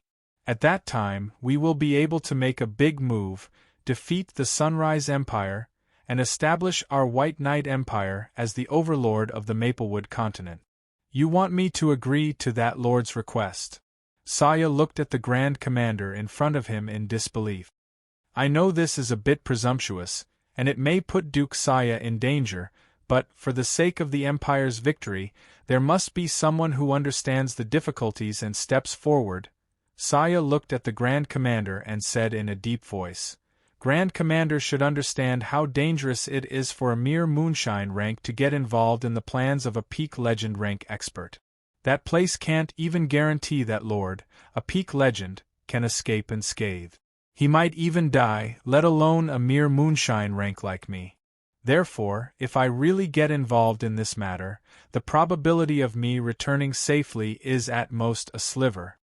The Grand Commander looked at Duke Saya in front of him and his expression became even more solemn. In the war between the White Knight Empire and the Sunrise Empire, there are people dying every day. In the war 3 months ago, our White Knight Empire lost a marquis, 14 viscounts, and over 100 low-ranking nobles. Since we have been conferred the title of nobles and enjoy the various privileges and conveniences of nobles, we should naturally shoulder the responsibilities of nobles. Right now, Duke Saya, since you have a better way to help our White Knight Empire win this war and save countless lives, then why don't you do it? After saying that, his gaze fell on Bai Lin. Your Highness, a valuable sacrifice is a great honor for us nobles and even the royal family. Moreover, although Duke Saya's trip can be said to be dangerous, it isn't to the extent where death is certain. Furthermore, if our royal family is willing to help you break through to the glorious sun rank during this period of time, then Duke Saya's chances of survival should be greatly increased, right? I will report this matter to His Majesty, and I believe His Majesty will make the same choice as me. Therefore, during this period of time, please advise Duke Saya well. This, Princess Bai Lin hesitated for a moment. As a member of the royal family, she had long been instilled with the ideology of being loyal to the empire and the royal family. Although she and Duke Saya were very loving, this kind of love didn't mean that she could abandon her mission, her dignity, and her duty. The two glorious sun rank experts quickly left, leaving Duke Saya and Princess Bai Lin alone. Duke Saya looked at Bai Lin and faintly had a bad premonition in his heart. However, he still looked at her and asked with a serious face, Lin, are you also planning to advise me to cooperate with Lord Tsinghui's plan? Aya, I hope you can tell me in detail, what does that legend want you to help with? What kind of dangers will there be on the way? If we can think of a way to deal with these dangers, then it will undoubtedly greatly increase your chances of survival. If there is a high chance of returning safely after helping that legend, then why don't we use this method to borrow the power of that legend to end the war between the Day-Night Empire and the Sunglow Empire? Saya looked at Princess Bai Lin. Tsinghui wanted him to return to the immortal civilization and then fight against the Master of Chaos, the Master of Gods, and the Master of Time together. However, he couldn't tell Bai Lin too much about this. Even if he told her, she might not understand. For a moment, his face couldn't help but reveal a pained expression. Lin, I can only tell you that if I really go with him, then it is very likely that I will never be able to return. Even if I can return, it will probably be after an incomparably long time. What does that legend want you to do? Tell me, and we can think of a way together. The war between the Day-Night Empire and the Sunglow Empire requires all the strength of the Empire to have any hope of winning. If we can use you to save the Empire and defeat the Sunglow Empire in a roundabout way, I believe that the entire Empire will definitely not be stingy with all kinds of resources to help you through this difficult time. Lin, you should understand the influence of a top legend. If relying on resources can solve the problem, won't he make more preparations for me? This is different. That legend is still a legend, and he needs to take care of the big picture. With his status, it is impossible for him to pour all his resources into one person. However, the Day-Night Empire is different. If we can see the hope of victory in this war in you, I believe that even the ancestors of the Day-Night Empire will personally come and help you. Saya shook his head. This matter couldn't be explained with words. Saya, I hope you can think about it carefully. For the Empire, for us, and for the countless people who may be sacrificed on the battlefield. Bai Lin said sincerely. Saya looked at Bai Lin. What if you will lose me forever because of this? Saya, I will never let this happen. Even if I do my best, even if I beg the ancestors, I will not allow this to happen. Bai Lin said, looking gently at Saya and reaching out to touch his face. If that day really comes, I will go with you. Xing Hui didn't go far. Or rather, he wasn't completely disappointed in immortal Emperor Songhai. He was waiting for him to think things through and return. Sure enough, after waiting for a long time, he was satisfied with the result. On the 10th day after he left Duke Saya's mansion, Saya appeared in the inn he was staying in. No one came with him, not even his beloved wife Bai Lin. Lord Xing Hui.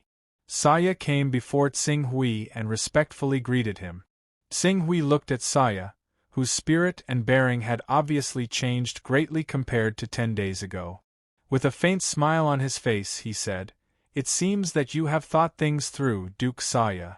I was blinded by the mortal world before me. I am willing to follow you to the immortal Tao civilization, tempering your heart in the mortal world.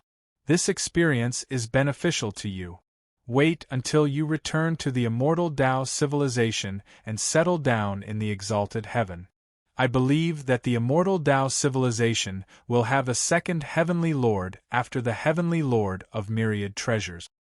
"I hope so." Saya smiled wryly. "At the same time," he said, "however, there is one thing that I hope you can help me with. Completing this matter will be considered as an explanation for my life. Currently, the Day-Night Empire and the Sunglow Empire are at war and the situation is getting more and more intense. I hope that you can use your influence to help the Day-Night Empire defeat the Sunglow Empire." Saya paused slightly at this point. "Consider it my final contribution to the Day-Night Empire. This is simple. This matter is simple. I remember that the reason why the White Knight Empire, Sunglow Empire, and the other empires have such momentum is because they have legendary powerhouses behind them. Currently, the Lord of Crimson Hell has contacted the Shrine of Sacrificial Blood to counterattack the Eternal Shrine. All legendary powerhouses will only have two choices: surrender or die. When the time comes, I'll find a time to kill the legendary powerhouse behind the Sunglow Empire. I'll even wipe out the legendary powerhouses behind the other major forces in the Maplewood dimension. When the time comes, the White Knight Empire will naturally be able to secure its position as the largest empire in the Maplewood dimension." Xing Hui said faintly. Saya understood that Xing Hui was fully capable of this. He nodded and said, "Then, thank you very much. Whenever you want to leave, just let me know."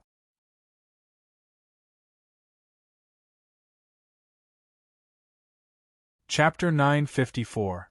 The Eternal Shrine. The Lord of Burning Blood was the most powerful force in the chaotic universe.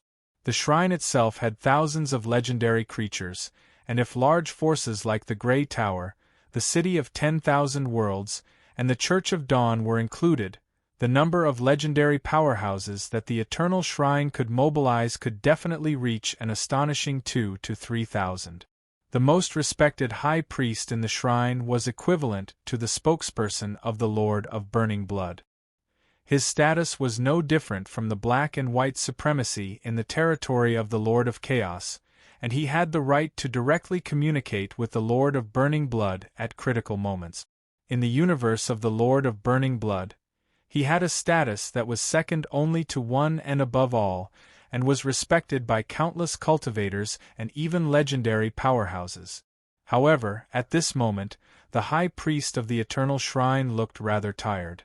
Even the Pope of the Church of Dawn, Tay Brown, the Master of the Grey Tower, Long Chi, the City Lord of the City of 10,000 Worlds, and the Dean of the Twilight Academy, Yade, and the Master of the Crystal Forest, who were slightly inferior to these three forces, looked the same.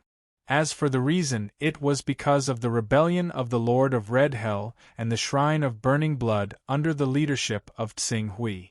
Everyone, according to the information I received from the Great Will of the Universe, the leader of the Lord of Scarlet Hell's bloodline, an E, is an alien who blasphemed against our Lord more than 5,000 years ago.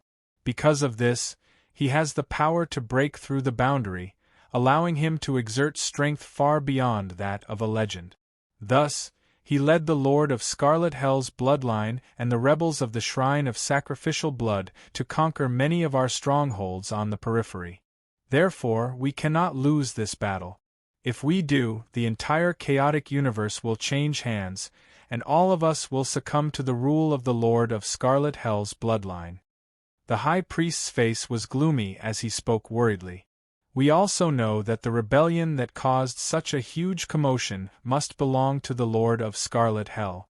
However, the main problem now is actually the person from another world called an E. He has broken through the boundary and is above the legendary realm. Ordinary legends like us can't resist him at all. Even if a few of us ultimate legends go, we can only barely keep our lives. If we face him head-on, only death awaits us. Under such circumstances, the legendary realm masters under our command don't have the heart to fight at all. Even if we want to mobilize them to stop that terrifying existence, they're afraid and their morale is extremely low. There's only one way to break this situation. Pope Tabron of the Church of Dawn had a solemn expression.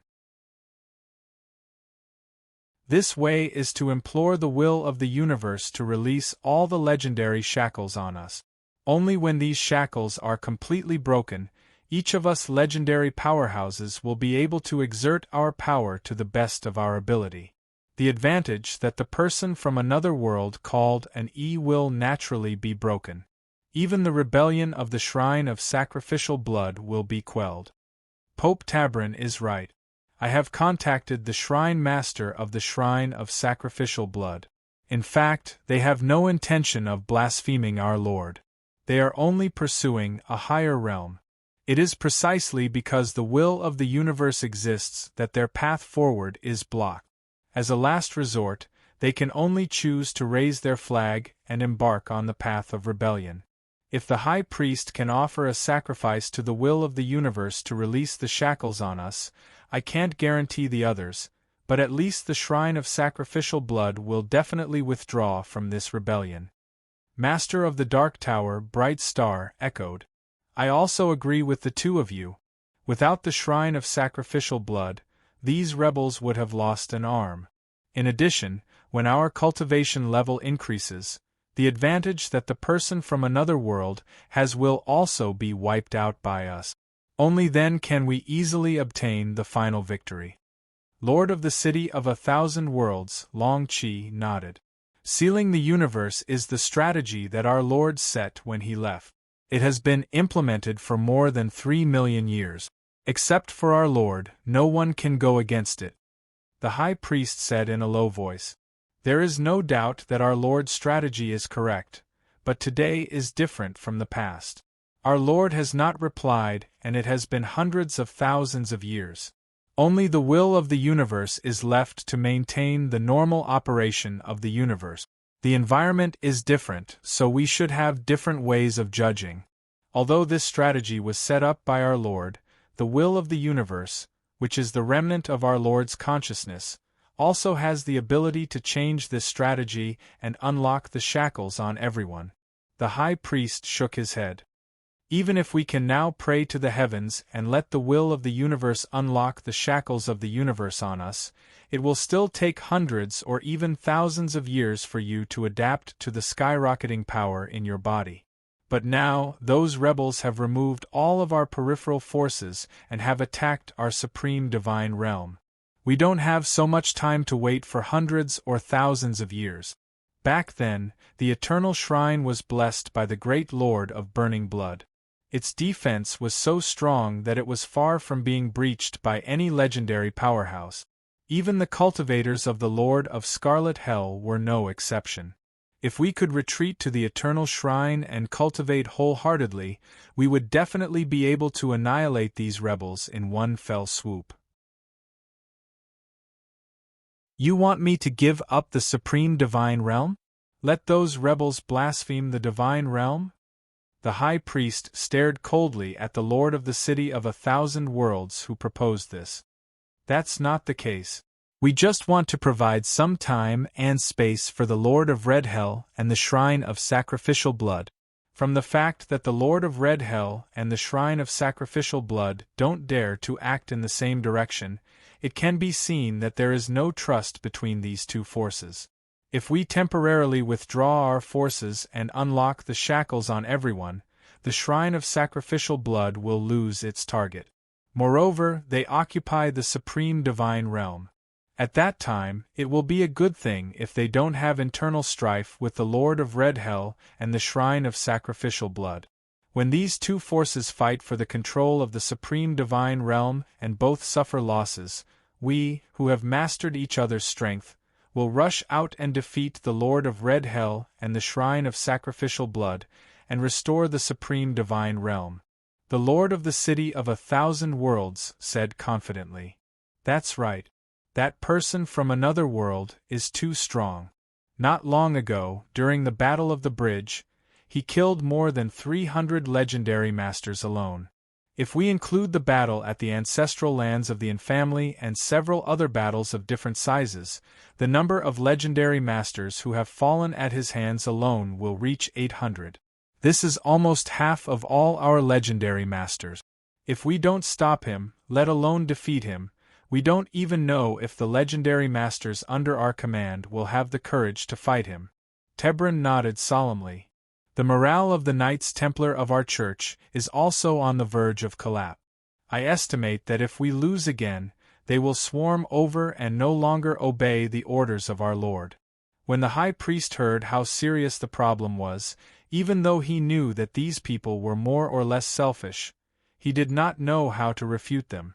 At this moment, a swordsman in golden armor hurriedly rushed in from outside the hall. Not good, High Priest. Lords, the rebels have already broken through the Twilight Fort. According to the information from the outpost, there is no longer any force in their path that can stop them. All the rebels are heading straight for the Eternal Shrine. What? They lost just like that? There are 800 legendary masters on the Twilight Fort. In addition, there are millions of Starlight, Moonlight, and Glorious Sun rankers, as well as all kinds of magic arrays, divine weapons, and war fortresses. How long has it been? They actually lost? The high priest stood up in shock, his eyes full of disbelief. The swordsman in golden armor who reported the news bitterly said, "It's that person from another world. He rushed into the Twilight Fort alone and started a massacre. In less than 2 hours, he has already killed more than 30 legendary masters and tens of thousands of elites. This led to the collapse of the Twilight Fort. That person from another world." The high priest's expression was ugly. In fact, he was more shocked by the number of legendary masters lost. There were 800 legendary masters, but they had only lost 30 or so, which was not even a tenth of them. However, these elites who had been through hundreds of battles and believed in the Lord of Burning Blood had collapsed just like that. It could be seen how low the morale of the people at the front line was. With this kind of morale, if they continued to fight forcefully, then the next time that otherworldly being appeared on the battlefield, their side would collapse on its own. Most of the time, it was not a matter of the number of people on both sides. At the thought of this, the high priest finally recognized the reality in front of him. He glanced at the supreme legends who were also faintly fearful, and finally took a deep breath. That person from another world. Given our current strength, we really can't defeat him. Pass down my orders. Have all the legends in the Twilight Fortress retreat to the Eternal Shrine as quickly as possible. Once they arrive, we will activate the defensive light barrier of the Eternal Shrine and temporarily defend. This defensive light barrier has been blessed by our Lord, and can't be broken by anyone's strength.